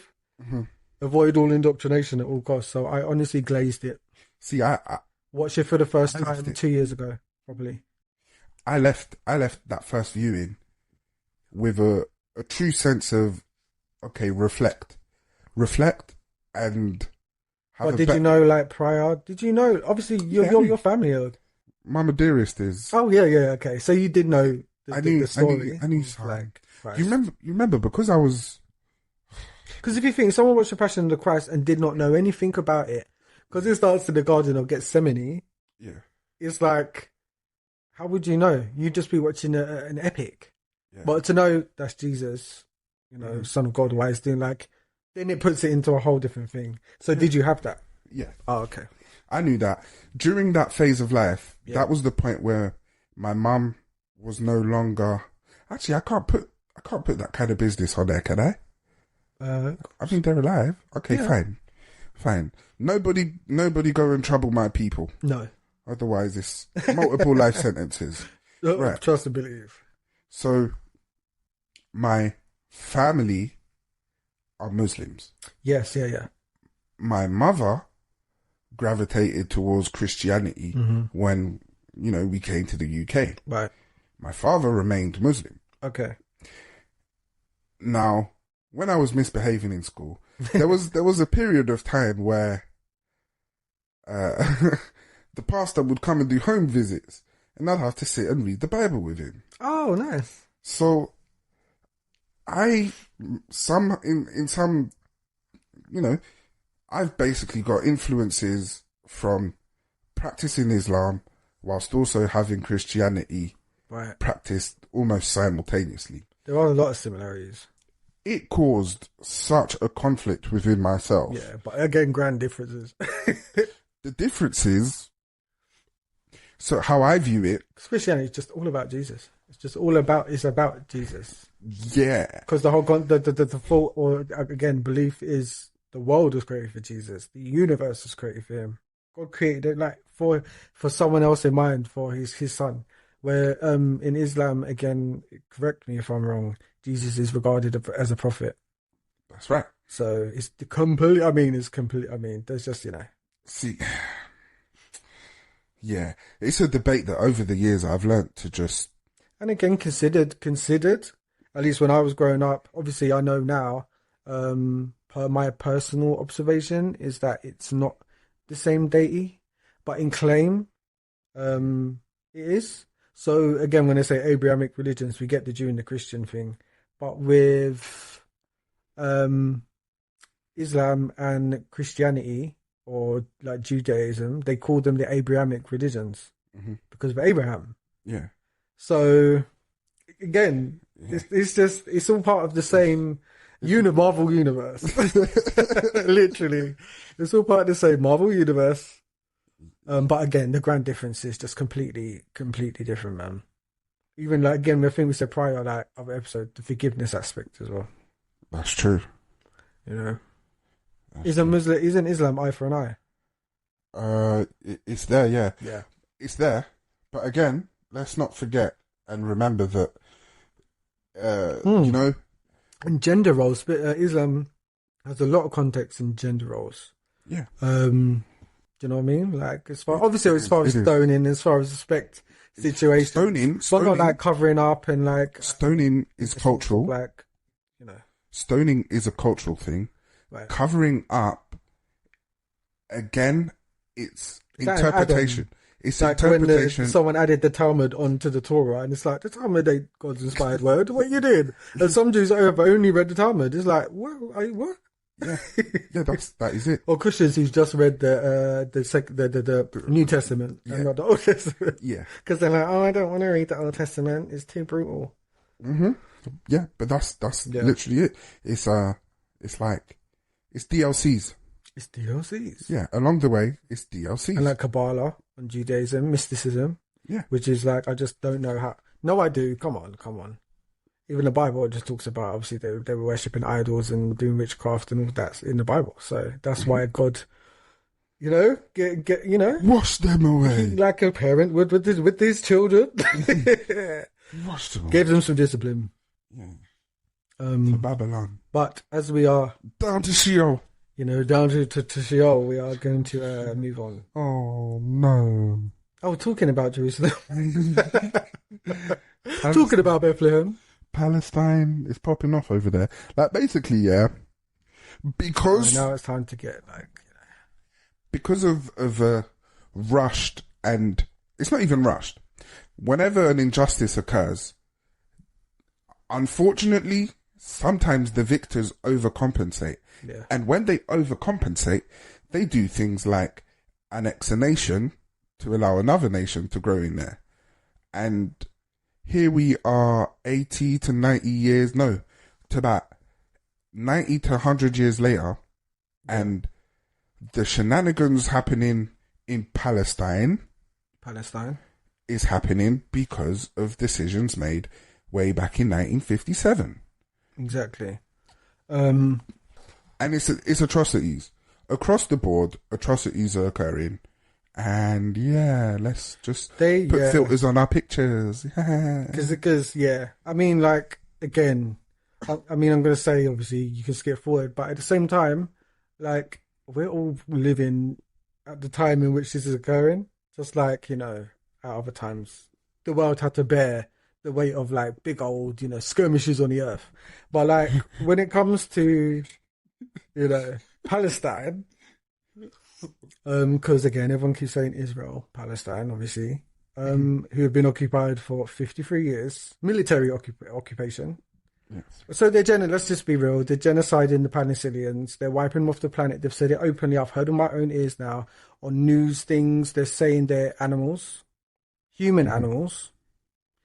They've said that they are basically gonna flatten Gaza. They have no interest in any conflict solving, ceasefire, nothing. 50% of the population of Gaza are children. They know this. Obviously, they've issued evacuation of 1.1 million residents of Gaza to move south. Within 24 hours, it's not possible. So these are all genocidal pre-warnings. Yeah. They're literally textbook. They are literally textbook, mass murdering, genocidal maniacs. Legitimately. So like I said, there are people who with data. They might not have food and water, but they've got charges and data. Or you get me? Yeah. And I follow in actual Palestinians. Their families are being blown up. I'm watching it. It's just so strange. This age of information. Yeah. It's so fucking strange. You're connecting with souls' lives normal journalists or painters, just normal people, and they are literally being massacred, murdered before your eyes. So they're evicting a whole entire native population of people from their own country. Yeah. So international law says that's a crime against humanity. Just simple as that. It's a crime against humanity. They don't give a fuck. They're raining down white phosphorus down on these people, which is also an illegal weapon. You're not allowed to use it. It's international law broken. Again, white phosphorus literally burns away flesh and bone. And if you breathe in the fumes, your lungs... You're done. Fucked forever. Do you know what I mean? So what they said is go this way, go that way. So as these buses of children and families are trying to leave, they're bombing the buses. They're bombing them as they're going out. Do you know what I mean? So it's a situation where propaganda was coming out about Hamas. People are confused about Hamas because the first time I heard about Hamas was that it's a terrorist organization. Whoa. Right, and Hamas is literally the governing body of Gaza. Yeah. It's the governing body of Gaza. They're their own military. What is Palestine? Palestine's not allowed the military. Now, if a part of that military, say all the crazies in America, US Marines that go on their own little missions and they're called what they called insurgents or whatever, they're not terrorists, right? Yeah. So if they go and attack a group of people, say black people, they're still not regarded as terrorists. But when Gaza has been oppressed and like literally they're living in apartheid and all these atrocities has been happening for all these decades, a part of Hamas has attacked Israel. Yeah. How many Palestinian lives has Israel taken in the last like 70 years? Like, how many lives have they taken? How many people have they abused? And there's obviously was an attack, and they are validating this, seeing Hamas and all the community, the colonizer countries all agreeing that they're a terrorist organization. Anyone who speaks for certain regards to Palestine being free will be soon regarded as terrorists. Social media is going to lock down on it as well. Yeah. And none of these nations are getting involved. They're saying that Israel have a right. That's their line. Israel has a right to defend themselves. So Hamas govern 2.2 million people. They literally run Palestine. Mm-hmm. They have a chief, like he has an office, and a bit like they're treating them like they're ISIS. Yeah. Hamas has fought ISIS. ISIS was at war with Hamas. Yeah. WikiLeaks has released that the nation of Israel literally were like supporting Hamas just as far back as 2014. That's no surprise. To fight off some of their enemies and to use them basically. Yeah. But now it's flipped over. The US has announced that they're going to waive all visas for like stay and stuff and whatever for the Israelis. Yeah.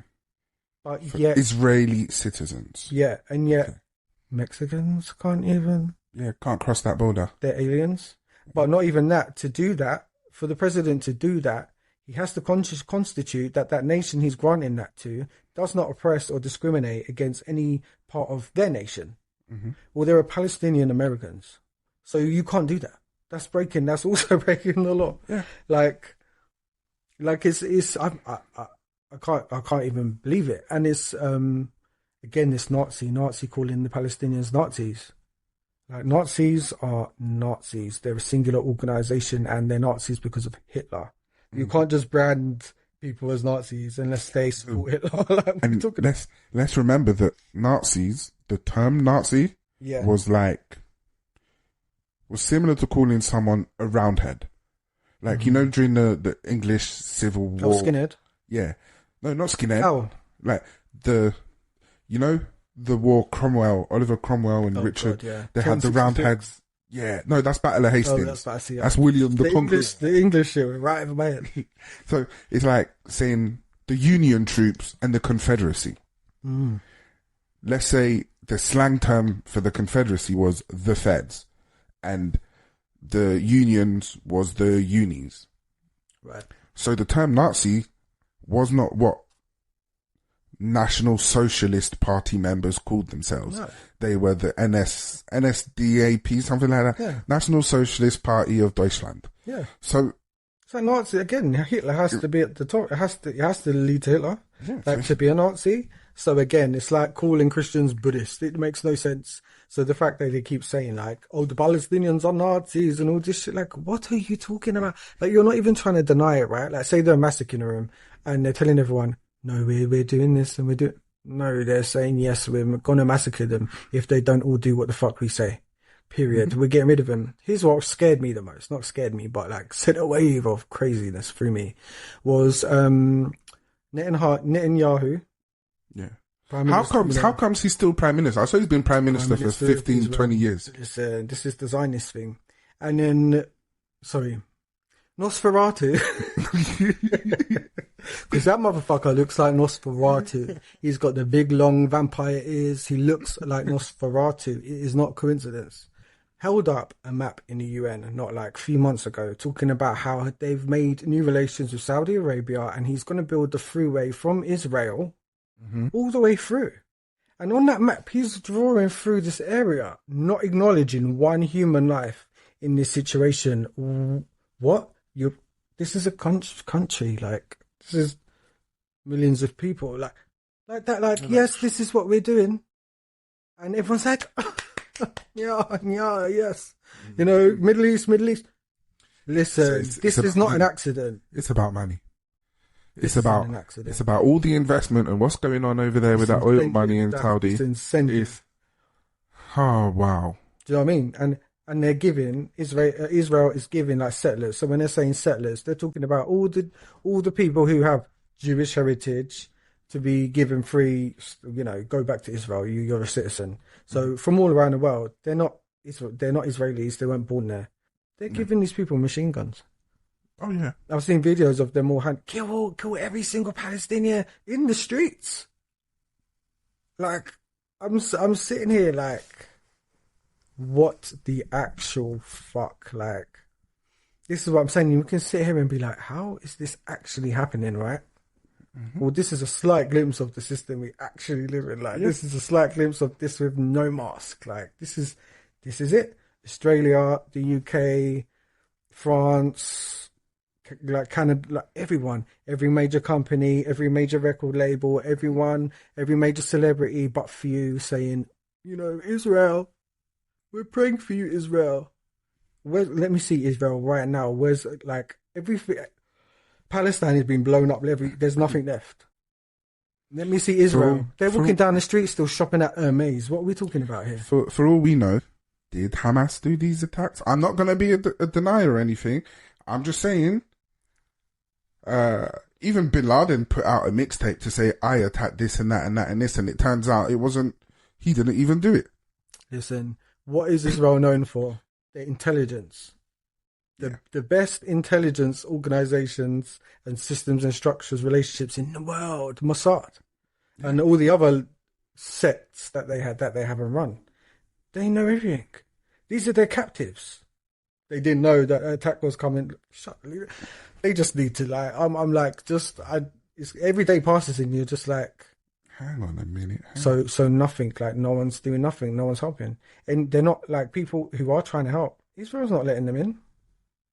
Yeah. They want them out. They don't care if it's to the sea. They want them out. Where would they go? The UN. Because if they've got to go south, there's only the sea. Forcible transfer by the UN. This is illegal. This is internationally illegal. Like, listen. And when a certain mainland European country did this exact same thing, they wasn't as how can I say? It wasn't as time sensitive. Like the gap between notice of eviction and action of eviction. Now they're sending ground troops and ground invasion, so that's what they're doing now. It's already done. Taking them out in person. Listen, it's job done. When they send the troops in, that's just the cleanup crews. The main damage has already been done. Yeah. So, like, dumbass Joe Biden wanted to sit there and talk about, I've seen beheaded babies from Hamas and la la la. Not one single shred of evidence. He actually lied to the world when he said he's seen photos and videos because they do not exist. And it's been proven that the media, just like they did with Lil Terry. Mm-hmm. This is what it is. All these lies about Hamas. Yeah. I think Hamas does have like captives. When you attack somewhere, like, are we not thinking military here? Yeah. Does the US military not take who they want? Of course. If they attack somewhere and go in, whether it's your home or the fucking sand desert, do they not take who they want? Isn't Guantanamo Bay still quietly operating? Listen, the US can do anything. So therefore Israel can do anything. The UK can do anything. Therefore Israel can do anything. The Australia can do anything. Therefore, Israel can do anything. I'm not going to go on. This is just sickening to name all the countries that are supporting. And there are countries that are speaking out. Iran. There's countries, Lebanon are fighting, bombing Israel, I heard, or trying to now. Oh dear. And then you've got, all right, this is sad. So Gaza City is twinned with Barcelona, Spain. So they wrote them a transmission, and it was basically this long paragraph saying like, thank you for like being with us all this whole long time. They've been twinned, who knows how many decades, for working with us, you know, all this love, and then saying, please tell the world about us. Like, what the fuck?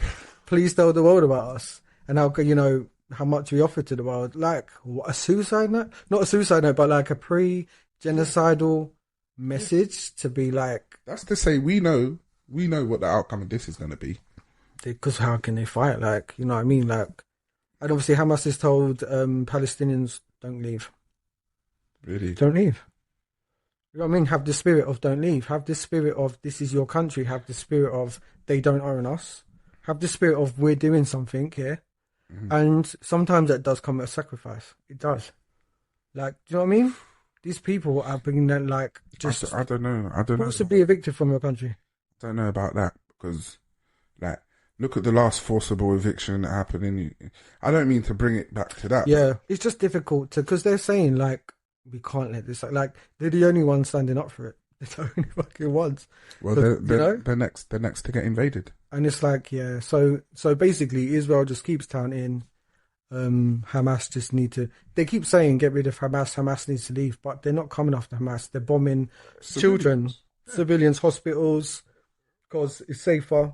The citizens feel like it's safer in hospital than their own homes. Neighbours are getting destroyed. They go to hospitals, so they're bombing the hospitals. Yeah, it's about getting them out. Get them out. Cause as much death as possible. Eradicate them if you can. If not, whatever crumbs is left will just die out. Yeah. They'll just turn them into vagrants, make them homeless. Treat them the way that Ethiopian migrants are being treated in Israel. Yeah. Because they discriminate against their own kind. Exactly. God forbid if you're not a Jew, you're black. Yeah. But yet these black Hebrews are saying, we're the Hebrews, bitch. Yeah. We are. You just wait. I promise you. And you know what? The Bible kind of backs that up, which is so strange as well. And this is when I say, listen, I'm reading things in the Bible that I should have heard growing up. Mm-hmm. And I'm like, I know Christians don't keep things secret at all. So I'm like, historians have, governments have. Yep. I'm like, listen. Just you wait. Mark my words. You see when Vybz Kartel say go, you watch. Gaza ain't getting bombed no more. Vybz Kartel's going to intervene and done their dance. Listen, I can't. I just got like, I don't know, keep prayers, like pray, that like help some way. I don't know, speak up, like it matters, obviously. So we are going to move on because this is the last topic. Yeah. So anyway, Aubrey O'Day. Yes. Danny Kane, singer. Bad Boy and Sony. Yes. So, Puff Daddy, P. Diddy, Diddy Puff Daddy. Diddy Puff. Has, it's actually quite subversive and underhanded. Mm.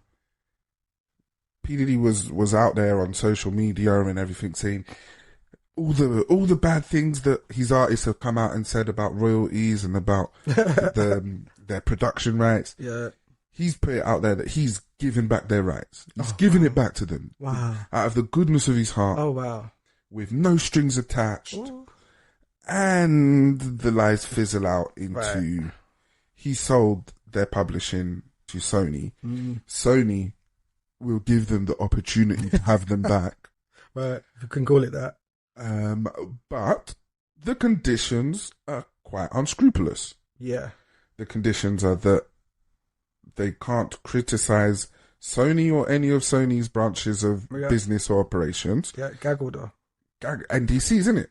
Yeah. And you cannot make any negative remarks, connotations, or accounts regarding P. Diddy, Puff Daddy, Bad Boy Records, his whole empire. Yeah.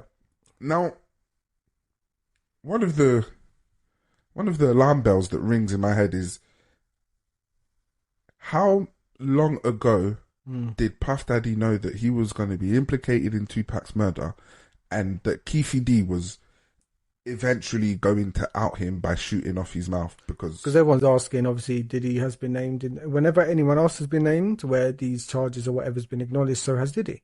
Yeah. So where is his charges? Precisely. Where are they? They better be coming. They better be coming. Jada needs answers. Listen. Yeah, Jada needs that conviction. It's like, so Aubrey has said that the royalties amount to, probably because of streaming and shit and time that's passed, to $800 a month. Oh, wow. So she said to artists, if you need $800 a month, I've got it. Do not sign this. Don't sign it. Don't sign it. We got to rely on being able to tell the truth. We got to rely on, not only that, it does make the industry better. People like that shouldn't be able to do these things. So it makes the industry better. Anyway, Aubrey O'Day's not a perfect person, who is. Mm-hmm. But I'm fully behind her on this. And when it comes to Danity Kane, like, how would you rate? Obviously, we were in the school days where they were popular, and we're British, like in the UK. So, how would you rate them as far as being big or mid or whatever as a group, as a girl group? For the exposure at their peak, at their peak, all of that, yeah. like at their peak, they were the best. Yeah, and they had cut underrated themselves. as well. They had cut themselves a slice where they were catching our ears. Like, yeah, it's a shame that they weren't pushed, and the labels chose to not be persistent with releases in the UK. They had the US, like they really did have the US, especially the East Coast. Oh yeah. And then I think it's through poor decision makings from the labels that opened up space for like the Pussycat Dolls and all these other female girl groups that to be commercially coincided with them. Yeah, and it's like I think it was Dawn Richard. She was also in Danity Kane. She said, so when their first album was recorded and ready to go out. So this is back in the days where record stores were obviously had to be stocked with albums to sell because we weren't there yet. Yeah, it was barely like you could barely get a single online. You could get the ringtone, sorry. So, what they found out is that Bad Boy just undervalued them. Said then they're going to be okay, I guess, but really just undervalued. The pre-orders, the interest was like 10 times the amount. So late, they had to print and make these albums late. At a loss, and it affected the first week. It affected everything. So they were sabotaged by their label. He did that. But he's rinsing them or making a band, getting them to come back every season or doing this or doing that, treating them like shit, disrespecting them on TV, all this shit, do you know what I mean? And then like that. So she's saying obviously she ain't signed it. But she said like she ain't said the names, 3 other members of Danity Kane has. Goes to show you. $800 a month. They need that bread. Times get hard. This is what I mean. It's reality, but like, come on, your soul. What do you know? What I used to avoid doing it and saying it, but now you know the saying, "Oh, how the mighty have fallen." Go listen to last episode if you haven't. That's what it's called. Yeah, I mean, wow, $800. $800. So what I wanted to add though, those albums, 2 albums, maybe 3, 48 million he made. The label. So she said, someone's made that. It wasn't us. Yeah. Their deal was shit. They basically walked away with almost no money. The 90s was a This bad should be time seen for as trafficking. Oh. It is. That's how Britney Spears got freed from everything. She said, I'm being trafficked. Against my will. That was part of like her whole thing. Because it's true. You don't have, trafficking doesn't have to include sex. Trafficking is trafficking. It's work. It's forced labour. It's true. Or coerced labour, or again, like whatever you want to put it. So I just don't get how we're thinking music, because it's music. I need to remember. You know, everything's fine. It's like mad. I need to remember this, but I think my mind's gone kind of foggy because I'm bursting to piss. But yes, and the sponsors are knocking on the door. But I can vividly remember that at some point this week, I became aware of like a modern slavery situation that because there's a modern slavery act. Yeah, that most employers actually engage in. Yeah, and so on every bottom of every, reputable website, I think it was when in the 90s they put that in. No, early 2000 to like mid 2000s. Oh, shut me up. Yeah, 2004 or something. I think for the most part, what really triggered it was, because one of my family members as a kid was doing anti-slavery stuff. Mm-hmm. As a kid, do you remember Bite Size on TV and stuff with all that? Yeah, did it with Charlotte Shirt, like all of that, and like see, got to be a West Indian thing. It's got to be. The Modern Slavery Act was enacted, if I recall correctly, somewhere between 2010 and 2015, and it was more a kind of response to what was going on in Dubai with the Sudanese and I watched a couple of Sudanese Eritrean, the Eritrean migrants. Yeah, it was more like, oh wow, like there's modern enslavement. They're being paid, but they're living on the construction sites. They are being underpaid. It's unsafe. They're being poorly fed. They're giving their lives to these buildings. Yeah. For these buildings. Yeah, and Sacrifice. The blood. The blood. Oh dear. Why? How they say? Why? Falling down the stairs. Don't push me now. This is just crazy. Mean. Come on, see if it's got to go down. It's got to go. Diddy ain't going nowhere. He's ain't going. No, he just put out an album.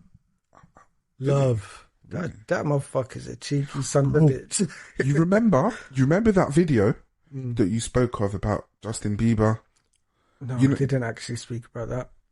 Didn't you? No. Well, it's out there openly on social media now. I know, but I didn't speak about it. He was not the one. I did not say that on air. Nor did I name any of the parties of which I was speaking of. You know what? I actually just remembered. It was someone else. Yeah. It was someone else. It wasn't you. Yeah, I have heard that something of that nature is online. Yeah, it's crazy. You can literally hear P Diddy in the background go, "Oh," like to warn him, and then the little crazy. Dude spins around, gloss, like lip gloss layered over his mouth, looking like making that "what the fuck, bro" face. Proper like game recorded, filming. Popping but up. Trey Songz there as well, filming. So was Trey Songz recorded? So he's above Justin. Like I'm next. He actually said it, and then the one he's getting Felicia, Odell Beckham Jr. Yeah.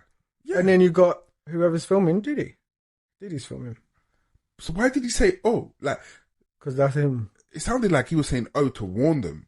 Like, no, because someone behind Odell was like dragging up his trousers when he sees that like the camera's like on. Yeah. It's a flash. It's like bing. And I'm like, bro. Then this is the scene was like again a club in at a party. Like they're comfortable to just do that like right then and there. They're all in on that shit. Crazy shit. Thick. They're all in on it. I've been saying it for so long. They're all in on it. Like they kind of have to be. You know, some are tricked into it. Some are like, you know, it's not coerced and it's drugged. Like, when in Rome. Oh no, not that one. Yeah, blackmailed.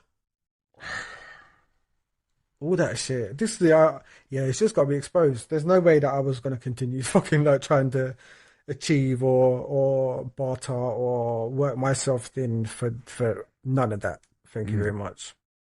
Good luck to those who are going there. May God like guide your path. But this is Satan's game, and I will never hold my mouth to not say that. That's Satan's game over there. Real talk. They're up to no good. Yeah, but they're having fun apparently. Hey, different. Fun is subjective. Yeah, it is, isn't it? What did I say? Fun is subjective. Each to their own. Each to their own.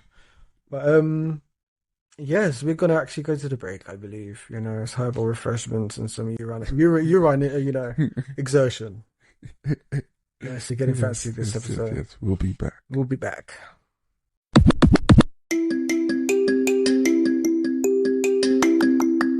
Create your craze today with brandcraze.co.uk. Do you have an online business or social media presence? Then look no further than brandcraze.co.uk.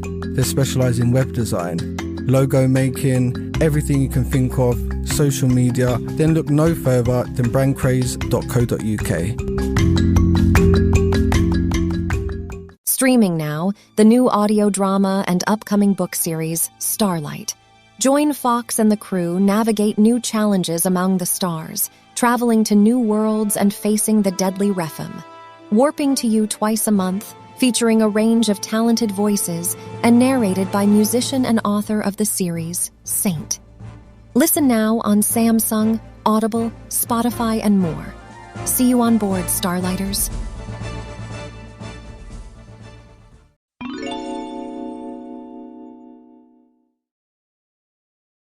Welcome back to Vexxed Uncensored with me, Saint. And Bebo Vader. And we are in the best part of the show, in my opinion. This is the Vex portion of the show where we talk about what's pissed us off. Any gripes we've got, we get it off the chest. And that's for all you new listeners, It's the slanderous, the insatiable, the problematic, the honest, and downright uncensored Vex moments. So yeah, what's your vexed moment this week? So, me, it's workplace gossip. I don't know if I can still say this, but Chinese whispers. Oh, probably not. Haitian whispers then. No, you got to be able to say that, because if they want you to use the O word. Oh, no, you can't use the O word. No, not the O word. O word whispers, they can't say that. Yeah, you can't say it. I'm sure there must be like, you know, the offended generation that if they heard it, they would literally have a seizure. And I'm not making fun of anyone that has seizures. Did they use that themselves back in the day? I swear they did. No. On all their restaurants, it said the O word. They said it on all their menus. Yeah, but I think that was like... They just saw it as a translation. Yeah, or it's like, that's our category. Imagine us all having N-word on like the takeaways, African takeaway, Nigerian, and Jamaica. In the US, they did. Like the US is something else. Like Negro diners, Negroes only, Negro fountain. It's not. Yeah, that's a made-up name. It only turned into coloured after Spanish word, like, you know. Yeah, black. Portuguese, sorry. Negro. Portuguese, let me know. You know, no Spanish are involved as well. Fuck them. But it's funny. when did they add the G? Because in their languages, it was Nero. There's G. Oh, there's G in there. Mm. Negro. The Americans added the E when it comes to like plural, more than one. Nigger. You know? Like, goddamn niggers. You know, they have to issue the licenses for hunting season. And, these goddamn basketball players with their long dicks. What the fuck, my daughter? Oh my days! I says to them, only my cousin and my son can fuck my Imagine if daughter. they do that. Like, this, they're personal sex slaves, allegedly. Well, they did, didn't they? They was breeding them. That's why, genetically speaking, don't ask me how I came across this. Oh, well, like LeBron James, for instance, like breeding basketball players. Yeah, it's a predestined path for his elevation. Yeah, because only the strongest, most muscular, tallest got to breed. And they say, well, they're paying for 13 million.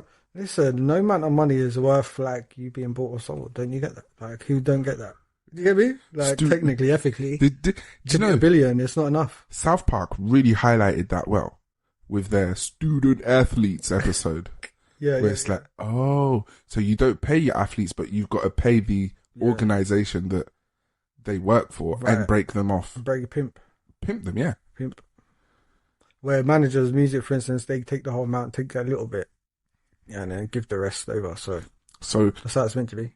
Just like my previous comment about say whatever you may about Mel Gibson, it's now say whatever you may about Kanye West, but slavery's still alive. They just reconciling. I've been hearing the Kanye things. Do you know what they said about his wife? No, that she can't talk. He's not allowed. That doesn't allow her to talk. Really? What, talk to the public or just talk? Talk until he says that the thing she wears is mandatory. Like, it's mandatory. There's no, you know, it's basically like master slave situation. That's what they're trying to say anyway. And I'm not sure, is that published? Like, what is that? Because they're doing weird shit over there. Looks like it anyway. But she's like, I don't know if everyone knows, but like, she's a censori. So her family are mob, but out of Australia. Italian, but out of Australia. Oh, right. I think her dad or grandpa is considered the Al Capone of Australia. So she's no moron. Yeah. However, I'm thinking if you grew up in a controlled environment, even though her friend said she was brash and quite dominant as a person, when you meet someone similar or in the same vein or they're the same way, you tend to fall in line. It's like a thing. Yeah. But to everyone else, she's like the dominant one. Or she's playing him. That she knows what to do. She's smart. She's been brought up that way, conditioned or like from inside the house. Well, there's always an exit strategy. Because she's power of attorney. I found out she's his power of attorney right now. Really? Yeah. So if she is doing all of that, but that means he trusts her. So she's fighting for the money. If it is right, then she's going to do what she's going to do. Oh, she's going to take what she's going to take. And she's going to say, yeah, he was a motherfucking master. You know what I mean? Slave master. He wanted a white sex slave. La, la, la. Master, no. Oh, that's not funny. Don't laugh. Master, you know? Please. So it's like, which one? I don't know. Oh, man. I won't be shocked if it's the latter. There's a slight chance this one. She did suck him off, though, on that boat, though. No, she was just resting on his thigh. Okay, she just rested. Yeah. Okay. Yep. That's the story. Yeah. And about him not washing, like, but she's got to stay in the gym and be clean as the whistle, like all these weird things. And I can believe it from him. Yeah. For sure. I saw that thing where he got half of his toes done and then stopped and said, no, these are my toes. Like, that's it. I'm done. I'm done. Laughing. But it's funny at this point. Like, really. Like you know what I said, when does mental health stop being funny? But there's a point where it becomes funny again at this point because like no one's doing, like nothing's being done. You know? No, there's too much money, power, and influence behind that case. Yeah. But I digress. Right. I have two. The first one is, like I said, workplace gossip. Oh, fucking hell. I have battled my inner instincts to be the social butterfly that I am and be in the mix with the gossip. Right. And chewing the fat. It's a shit show. Like, today I had someone confirm to me that an individual that I wouldn't say I trusted, but trusted within what they showed me. That I could trust them with. Yeah. Nah, I was, boy. Oh, wow. Boy, talking the thing. Yeah. And it isn't like what they said looks bad on me. But because in terms of the chauvinistic, misogynistic standards, it's like, well, you've got a master key, but still, I had thought that I had expressed well enough to that individual that don't repeat the things we discuss, or don't repeat the things I may ask advice for. Okay. Because the thing, Soto asked me this yesterday. They're like, what did they ask you? And they just say everything. Because, one thing about me is that I think I don't put it on, but I am humble. Right, okay. And I do get that I may not have all the answers all of the time, and I am willing to get answers from somewhere else and have a fresh, especially at work, yeah, for sure. Like, there has to be someone to report to or speak to or ask about your job description. Yeah, your function. Like I need that. It's okay to have that. Of course. And unfortunately, that individual's gone and told someone completely irrelevant, someone who I wouldn't ask for advice. So for them to do that, it's like, wow. So you're just sharing that. Pearls to swine. Yeah. Wow. Pearls to swine. Yeah, in the muck. Just because you are, you share the same nationality. So it's like, oh, well, we're that's an insecure bonding tactic. Yeah. That's so shocking. Like, okay, if this is all I've got to rely on, this is the way in. You know what I mean? We're from the same country. Yeah. and then just briefly touching on that. Now, the next one is again. Oh, wow, my birthday, all that chat, and it's like, not quite. Do you know what I mean? Yeah, they might, but like, don't know you. The second thing that has vexed me is that there's individuals in my life who have noticed and seen the changes in how I conduct myself with them, how I communicate with them, how I respond and react. And they really don't like it. Like, well, they hate you for being you. They hate me for doing better. When you're famous, you're a star. when talk of the town, that's what you got to say. I'm talking the town, bitch. I'm hot shit, okay? I'm hot shit in this. You know who I am. No, I just walk in the room, just like. Yes, bitch. Yes, I am my name. And it kind of, in a strange way, I started feeling a bit down. Right. Because I thought, I can no longer be honest. So, I'm finding myself mincing my words and being a politician. Okay. In situations that has severe impacts on not only me, but the other individuals involved, and then some other individuals by defect. See, some people do not care. So it's like, wow. Yeah. The fact that you can't handle honesty and you're beyond reproach. I now too have to manage a shit show, right, with part of the problem being a third party. And yeah, now it's a two against, like one against who knows how many or whatever. Yeah. Yeah, that's hard to, And it means that the shine, the productivity, the success rates that I can achieve are limited because of right. But does it have to be? Oh yeah, 100%, 100%. Off air, I'll fill you in. Yeah. But for what can go on air, even on Patreon, I wouldn't go into any further detail on it. But when, just like Black China, right? Okay. Just like Black China and every other individual out there in the world that has had a reform of character or morals or whatever. Right. When someone has painted you with a certain brush and you are... Oh yeah, people are gullible. Yeah. Annoying. When you have time after time, over a reasonable amount of time shown, I may have some similarities to the past operating system, but the core fundamentals are not the same. Right. It's almost like they just can't fathom. Yeah. Can't fathom, can't stand you. Because the best way to take something out is just poison the waters. You don't just this and that. You got to poison the waters. You know what I mean? Everything around them. If you can't deal with them, they poison everything around you. So it's a very sly tactic. Sometimes you don't see it coming, but when you see it coming, it's for a reason.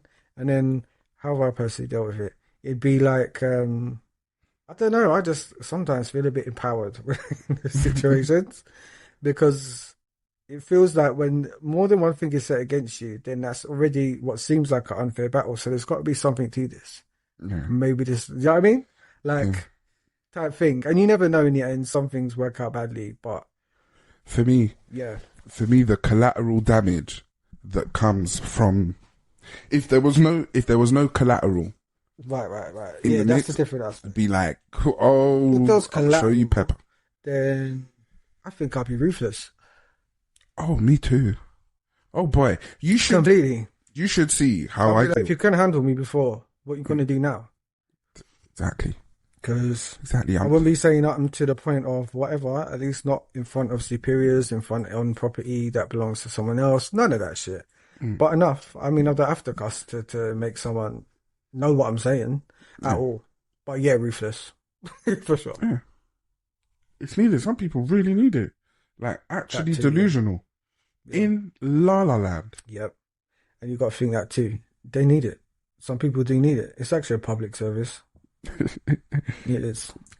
Doing community service. Because we don't know how they got there, but it's about to be undone, bitch. You're going to learn the hard way because you've asked for it. Oh, I know. I know how they got there.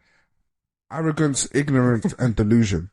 And a whole lot of yas people behind their backs. Like, yas, Queen, yas. Like, just cheerleaders. They're just like, yeah. You're shaking a baby upside down by their leg, and they're just like, yas. They're like, yeah. It's like Colosseum, isn't it? It's the Colosseum. Yeah. But they're also waiting to see who comes out on top. So you got to see, they're just spectators. They might be like enjoying the fodder, part of the entertainment. But really, no, it's a really, if there's a source, then it really, that's all you got to worry about. The rest are usually just, again, they fell over there, they'll fall over here next time. Type thing. People are just fickle like that. As you can tell, as you're saying, they're very fickle. I do. But we pray for them. I'm suffering. I'm over there suffering. Do you know what? I got in my feelings recently.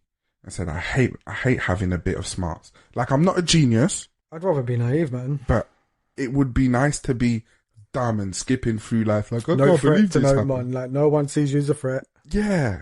You know what I mean? Oh, man. Sometimes I walk in a room and people don't even know me, see me as a threat. You know what I mean? It's like, what's wrong with you? It's actually got nothing to do with me.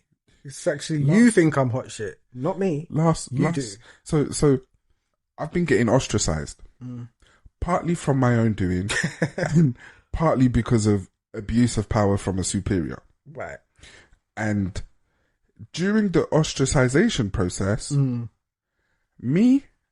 have a particular skill. Show me my position, you ain't gonna show me it twice. Right. So you let the game up. Yeah. So I was treated as I'm incompetent, I'm untrustworthy, Wow. I'm generally speaking a scummy guy. So I put the shoe on. Right? I'm incompetent. I'm gonna ask you for everything. Confirm everything to me. Spill it out, please. I'm slow. Yeah. And all of a sudden now, after some time, I saw, okay, now I'm being ignored. Okay. And I'm being kept out of the loop. Cool. Now that I'm being ignored, I'm going to stick in my corner and I will wait for instructions. Right. I ain't gonna do shit beyond the daily runnings of things. And when instructed to do something, I will do it blindly. And whatever the outcome is the outcome. Yeah. You know? Now, in the process of ostracizing, neglecting, and doing what they can do to break this buck, which they will never do. Say it again. You will never break this buck. Like, what can be taken can be replaced. Exactly. Fairly easily. Exactly. Listen, humans just like familiarity. They like to, when they put work in, to actually be able to see something from it. It's not bad, to have to like suffer fools. It's not, for too long. When things pan out, you just got to see how things pan out. But like, yeah, I'm in the same vein. Just, you can't tell me nothing now. I'm going to do what I got to do. But other than that, it is what it is now, bitch. Trust me, I was not body rocking on that operation table to now be mistreated by anyone. Unless it goes any further, and even in a public forum, in a meeting or whatever, and it's discussed, then, oh, okay, now we're in a court of some witch. Now I can speak with hand on Bible. Oh, yeah. You don't want that. No, you don't. So they don't see the long run. They don't. Yeah, they set you up for a trap, but again, you ain't smart enough to do that. So think again, bitch. Yeah. Think again. I'll slip through the crack. String whatever by Saint, because that's one of the lyrics. Yeah. Shocking. Absolutely shocking. Yeah. And now that I've kind of, it's evident and it's clear that I'm being the bigger person. Right. It's backfiring, and it's backfiring bad. Yeah, it does. I'm getting hounded by people in the workplace. Like, did you know what they're saying about you? Yeah, what's going on? Why are they being like this with you? Why they're the baffled ones. Like, why are they doing this? You know what I mean? Yeah, like why are you getting treated so badly? What have you done? I'm like, I haven't done anything. Don't worry, it's partly my fault. I understand what's going on. Just, business as turn the other cheek. Yeah. Turn the other cheek. It's not going to change. If it changes, great. If it don't change, great. The sun's still meant to be pleasing. Do you know what I mean? In that sense of it, not like if you're on my level in a colleague situation, like you are not my. Do you know what I mean? Yeah, I get it. What what does? That's like you're in the army or whatever, and another cadet's like, unless it's coming from someone higher up, I do not give a fuck. That's your problem. That's a you thing. Yeah. Now, it's not. We can discuss it, but like, yeah, even discussing it, what's the point? When I make suggestions or I say something that I know from experience is legislation, it is policies and procedures across the board, because there isn't really any company that is that standout and that exceptional. They can't deviate too much anyway. Yeah, you can't. In that system, like. You can't. It's the same across the board. So once you know it like the back of your hand in one place, you know it like the back a handbook, of your hand. Yeah. To any company. They've all got one online or something. Yeah. Now I've got people telling me things or giving this, that guidance and this, that, the other. And I'm like, do you actually have an idea of how ridiculous you sound right now? Yeah, you're jeopardizing all of our incomes. Right. Should this instruction landed on the wrong ears. Right. And, well, listen, I am committed and I am loyal to a fault. Mm-hmm. However, my loyalty is superseded by my integrity. Yeah. So I will be loyal whilst maintaining integrity to the work that I do, because it's a vocation of mine. Mm-hmm. The field that I work in is a vocation of mine. Yeah. But for the individuals and the characters that you have to deal with within the working environment, yeah, if all I ever had to do was work with service users and have very little to no interactions with anyone, with staff, other than, I would be passing the baton on some occasions. Yeah, I would be the happiest man. Yeah. And in that industry, ain't never high turnover for staff, because it's traumatic, it's really hard work. Like, it's really a lot of like hours. You got to change your lifestyle. Like, it's dedication to absolutely people who need the care. You know what I mean? So it's like 24-hour job, but you're just in an on and off shift. Like, it's very intense. It's like hospital or anything like that. So I've read reports that suggest and recommend taking substantial time off. Yeah, or a lot of drugs. Yeah, or a lot of drugs after 3 years of constant work. Yeah. So even though you might have your week off and you're this and you're that, between 3 to 5 years, you're supposed to take 2 years out. Take 2 years out of it. Yeah. Review, cool off, allow yourself to adjust. There is almost a constant state of anxiety, stress, and high pressure when you're in and out of there regularly and consistently. Yeah. And you see and you hear some things that change you. Mm-hmm. That's the thing, and like, it's not worth the money. Obviously, no job like that is really. You gotta have that aspect, self-sacrifice aspect to like, I'm losing this, but like, the nature of the industry, you're actively taking care of someone, they need it. It's like a unspoken thing. Yeah. No one's good at it, or even when they get into it, they focus on other shit. Then really, they should be focused on it, like the client or whatever. They should be focusing on next man here, there, everywhere. Like, what are you doing? You're not paid for this shit. No, you're not. You're doing it for free. Yeah. You know what I mean? With my name. Lucky they ain't trademarked, because they'd have to pay you for that shit. So if I trademark my name. Yeah, anything. You can you can even have a better case for defamation, and because it's a company, a brand, it's a trademark, it's an asset, intellectual property. No problem. As a person, it's like, okay, so how have you lost money? How have you this and that? But a brand is a ever existing thing. It's like highly valuable. Okay. To human society. Coolio. Yes, I know what good I'm lawyer, doing. shit. But yeah, that's a Vexxed moment, man. I dare you to criticize me in 2024. Listen, I'm a motherfucking brand. It's like, really, is that really going to be a thing? Real talk, I'm just like, it's almost like, do we have to keep saying 24, 25, 26? Can we just stay at 23? Because nothing's changing. 8 weeks and 13 days. There's no progression. It's just degression. Mm-hmm. Degrassi. You know what I mean? It's like, what? Listen, come on now. We're like 2 months away, I think. 2? Yeah. 2.5, Yeah, so that's my Vexies. Okay. I'm done. Mine, what are they? So we've got, this one's funny, kind of. So basically, Cameron, the rapper, he said to Sierra's husband, Russell Wilson, to quit. He said to quit his marriage to be a better athlete. He said, quit your job. Sorry, quit your marriage to be a better athlete. Leave Sierra because to be a better athlete. And I'm like, he's saying he's too focused on being a good man and not doing his job right. He's too happy. He's too blessed. He's too like. And I'm like, if you say some hating shit, and I'm like, this ain't the first time I'm hearing people just dog these two people out. And I'm like, these motherfuckers are actually happy. Like, you know what I mean? I'm like, wow, the internet is a miserable place. Oh, that's the internet is where people go to let their true selves out. Now they're throwing anything at them, just anything. And it's that, come on. Look, they ate a banana and a strawberry. You just simp ass. It's just... It's like, fucking hell, that's what you call success when you got that kind of pointless hate, like that pointless shit. You're like, wow. You're the tabloids.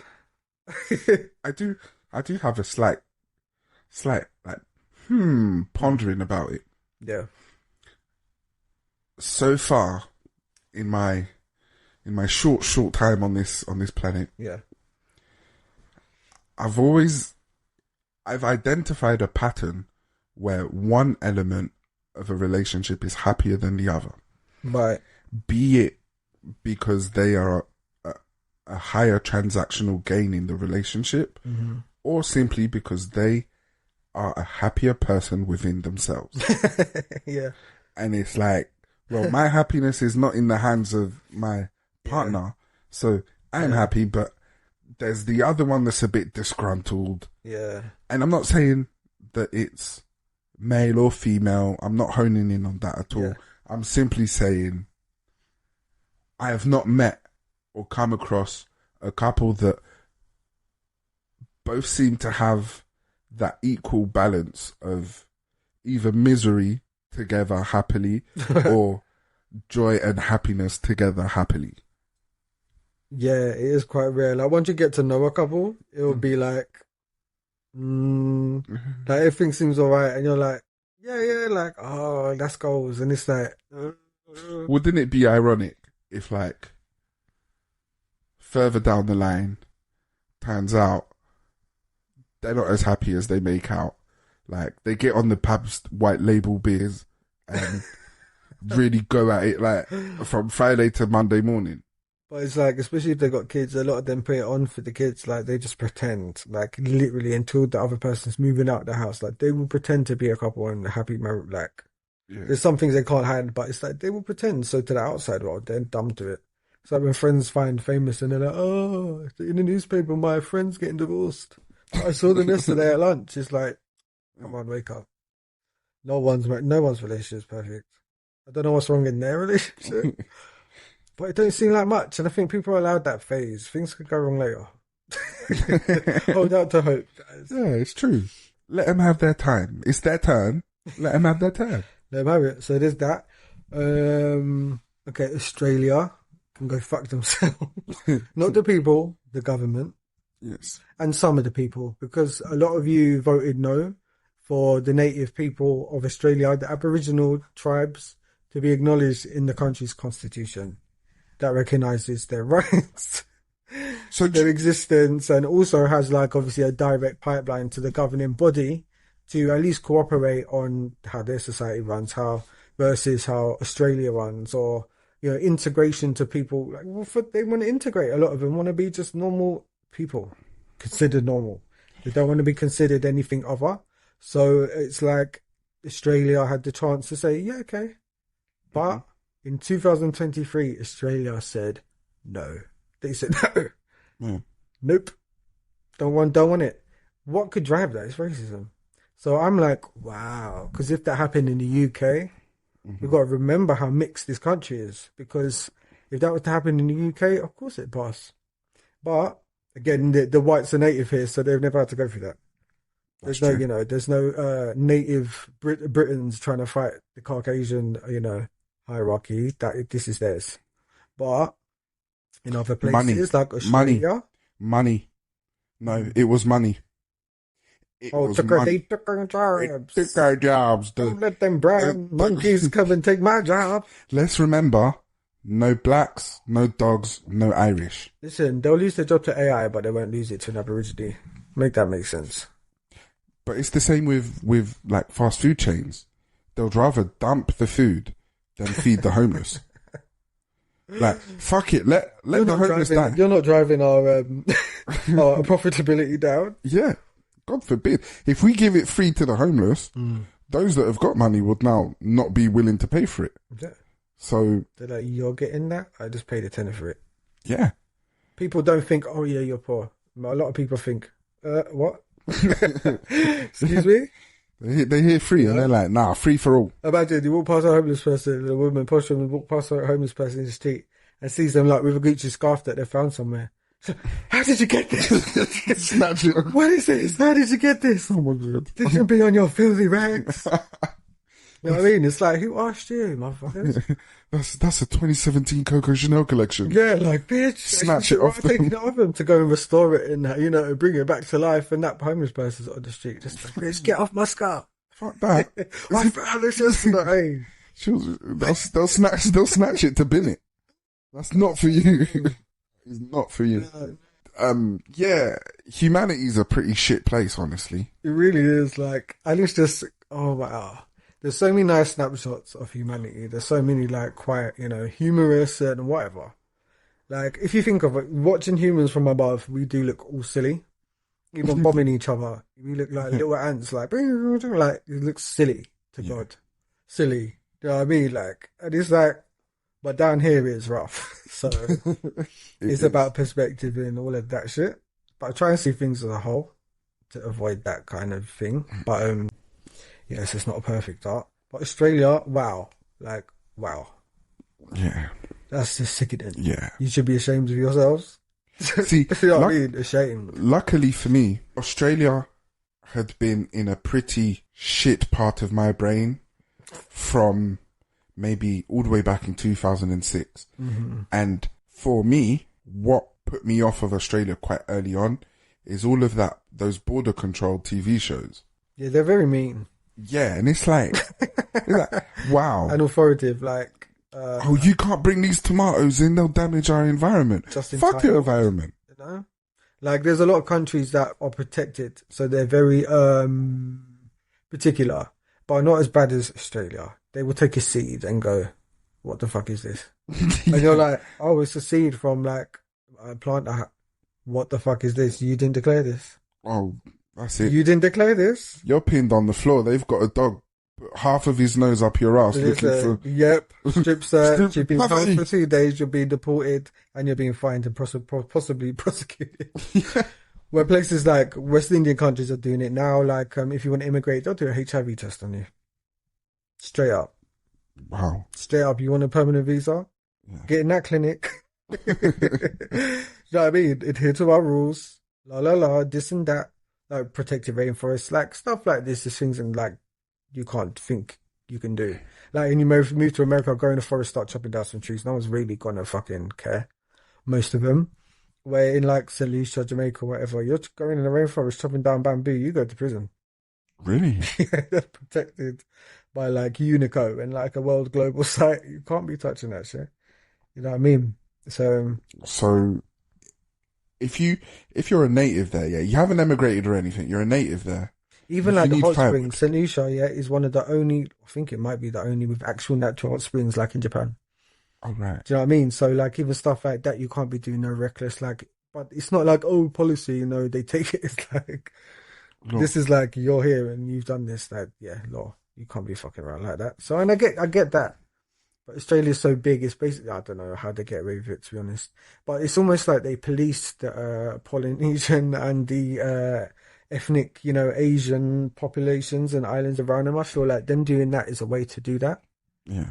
Like, you have to come here. We all know you have to come here. We're the hub. We've made it that way. Yeah. But when you do, we're going to treat you like the dogs that we think you are. Yeah. So they go back to their countries feeling oppressed by Australia, feeling like they might not have nothing to do. You know what I mean? It's a way of mentally affecting the nation, I think. Mm-hmm.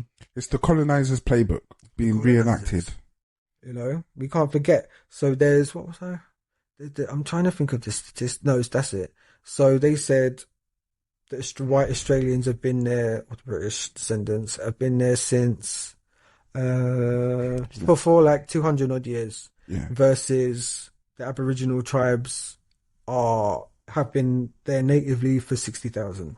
So it's just like they're fauna.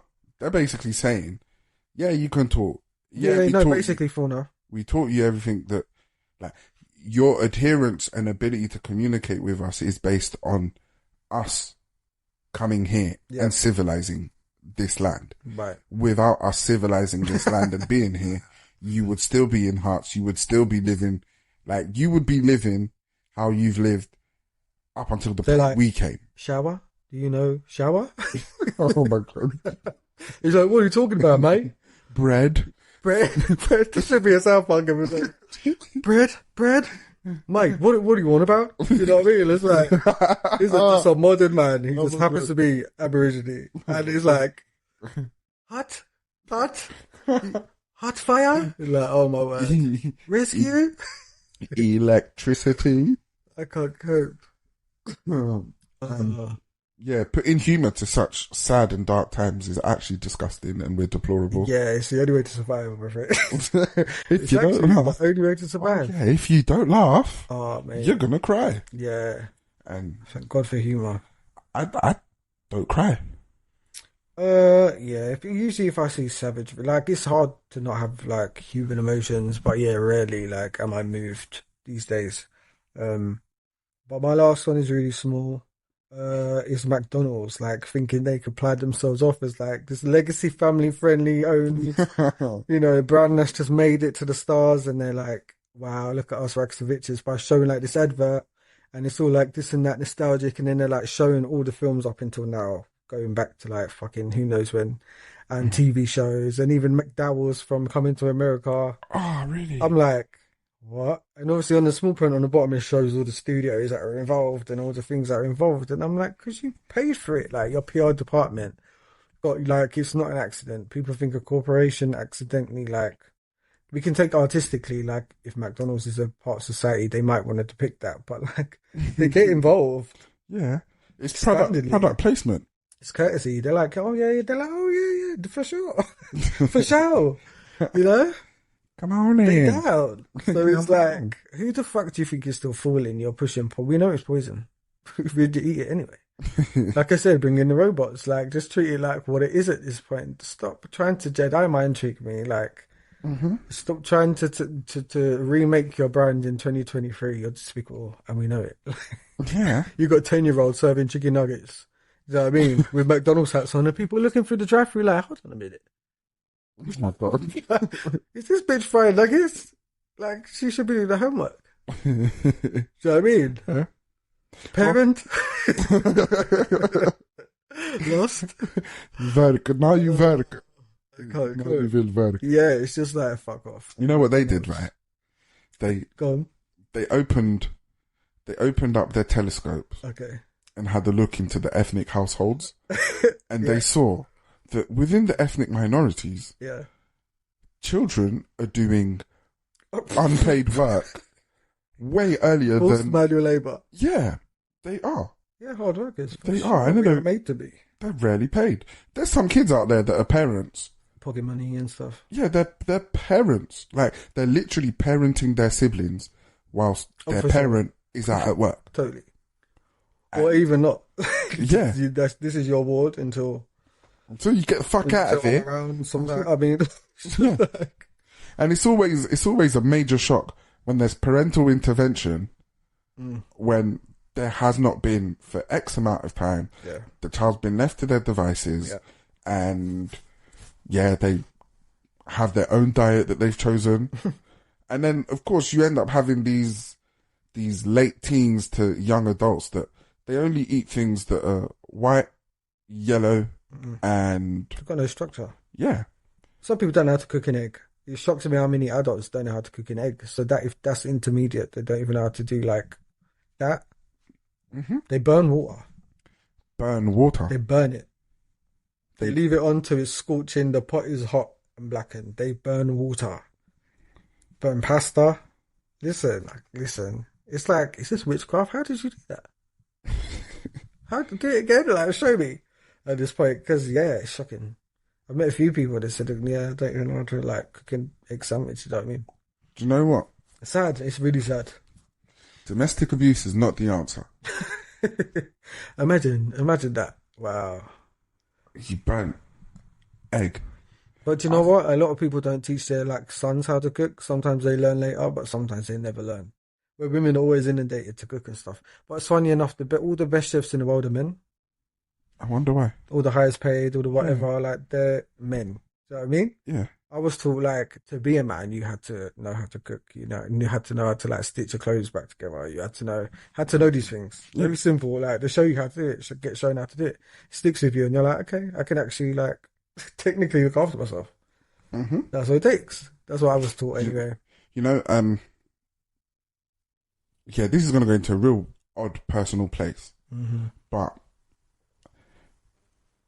there was instances growing up where I saw and observed men who lacked life skills be disrespected and disregarded in their home environment. Because they have to rely on the other person for their life. Yeah. Like, you cannot feed yourself or make a pot of food or something without it poisoning you, and you've got the shits and you're vomiting. Can't even cook for no one because you will actually poison them. Like, it's that bad. Like, they really can't even. They won't even do it because they're just like, nah. Can you imagine that? Never having approached, never having cooked. And it's so common, especially in this country. It's worse when there's ego and ignorance, and it's like, I believe I can cook. I'm going to cook this. You cook it, you eat it, and you're vomiting your guts up. But you're not gonna adapt and try and learn. You're gonna just continue making these mad concoction foods, eat it, be sick. And I've got, listen, there's people that I would never eat from again. Never. Like, I will go out in the street, follow the cats and the foxes, and eat their leftover. Yeah, for sure. Before eating food from them. Yeah. Because I know it's a guaranteed vomiting and diarrhea. At this point, it's a crime. Do you know what I mean? It's like, it's a cultural thing as well. Imagine, like, your parents only put nuggets in the oven. Do you know what I mean? Like, they only did things like that. But even, like, if you think on a basic level, a shepherd's pie. But thinking down to that might be the most simplest thing I can think of, but that still takes browning the meat, seasoning the meat, cutting the vegetables for the meat, mashing the potato, like making the sauce. It actually, to me, what is nothing, to them is like, what? Yeah. Do you know what I mean? And it's time consuming. Listen, laziness and fear has prevailed in this society. Yeah. It's whoa. Yeah. Some people learn how to cook out of a hobby, not for necessity. I'm like, what? Listen, you learn by watching, first of all. As young as they could get you, basically. You learn from watching, and you've already got that in your head. From memory. And then they show you once or twice properly, and then that's it. And you've all got different versions, or you can ask them for theirs if you like theirs. Yeah, but how can you watch if you spend no time with them? In fact, like, my parents were eager to see their kids cooking because they could taste it, and if they liked it, then they want it more. They'd ask you, make your thing tonight, make this tonight, and you do it. And it also feels good too. Yeah.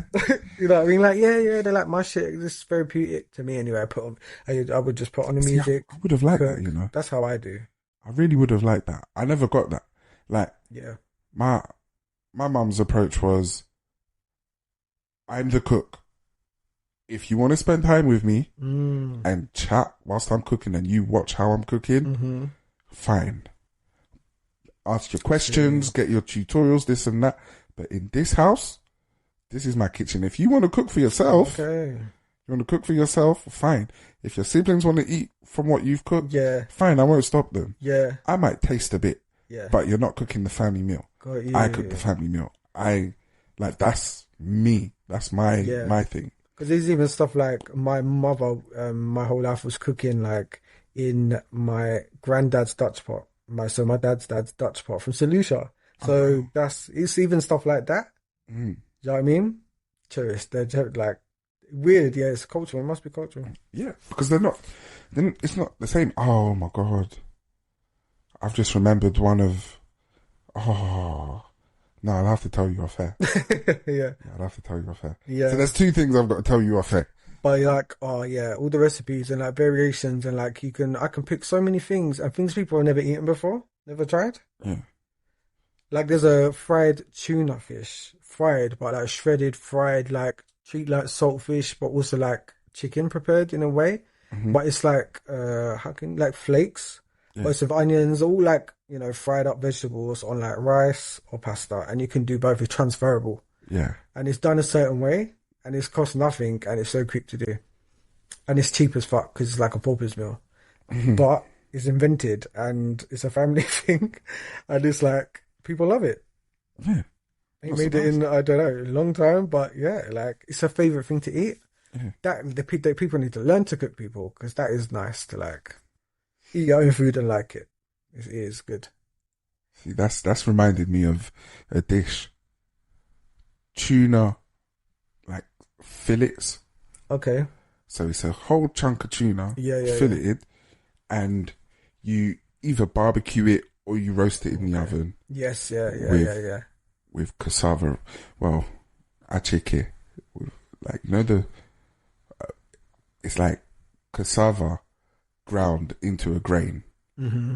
Then fresh onions, diced up onions, fresh tomato. Like a tray. Yeah. Yeah. You just sprinkle a bit of magic cube on top, splash the oil. Listen, yep. You're missing out. Like, if you can't cook, you need to go and learn how to. Yeah. And you can start by all the variations of eggs. Scrambled, omelette, boiled, and then level up to poached. And then from there, you need to figure out how to safely cook your grains and your carbs. So your pastas, your rices. Yeah, it's all about timing. Yeah.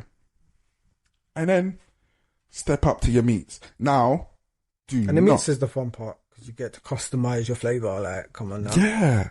Sushi, like, so, listen, we only sometimes, we get our seasonings from specific places. Yeah, literally. And when people go in here, there, and everywhere, they're bringing it back. Do you know what I mean? Because it's like, here's your spice. That's how it keeps alive. And when it runs out, it's like a thing. Yeah, underrated. And you know one spice not to use too much of, because it's going to be like 6 months before you probably get more. Yeah. The special shit. Or the hot pepper sauces. As I said, I used to like the hot pepper sauces. Like, they don't sell proper St. Lucian hot pepper sauce here nowhere. So when they bring jars back, and it's like homemade, just perfect, just heavenly. Do you know what I mean? You gotta My cherish. favourite is the yellow sauce. It's just Scotch bonnet. Mm-hmm. The closest thing you could get on the shelves here is like, I think it's like Baron. The Baron Asian sauce. They love Asian sauce here, and they love Jamaican jerk. Like, that's really it. Yeah, someone sell a St. Lucian sauce. Someone. Because it would actually go, you know. It would. But yeah, I think that's the last Vexxed moment that I have.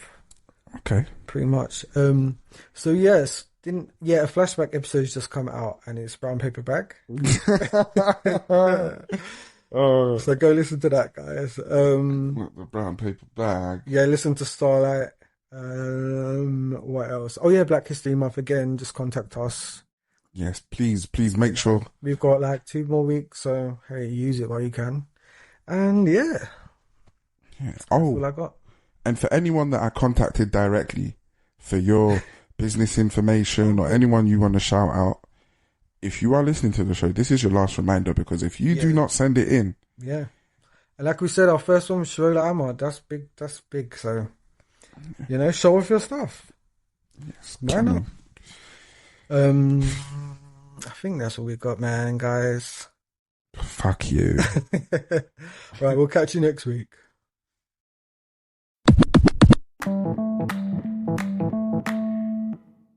Have you ever wanted your own podcast, solo or with your co-host? Follow us on Instagram at Vexxed Art Brands and send us a message. We look forward to discussing your amazing ideas. You never know what could happen.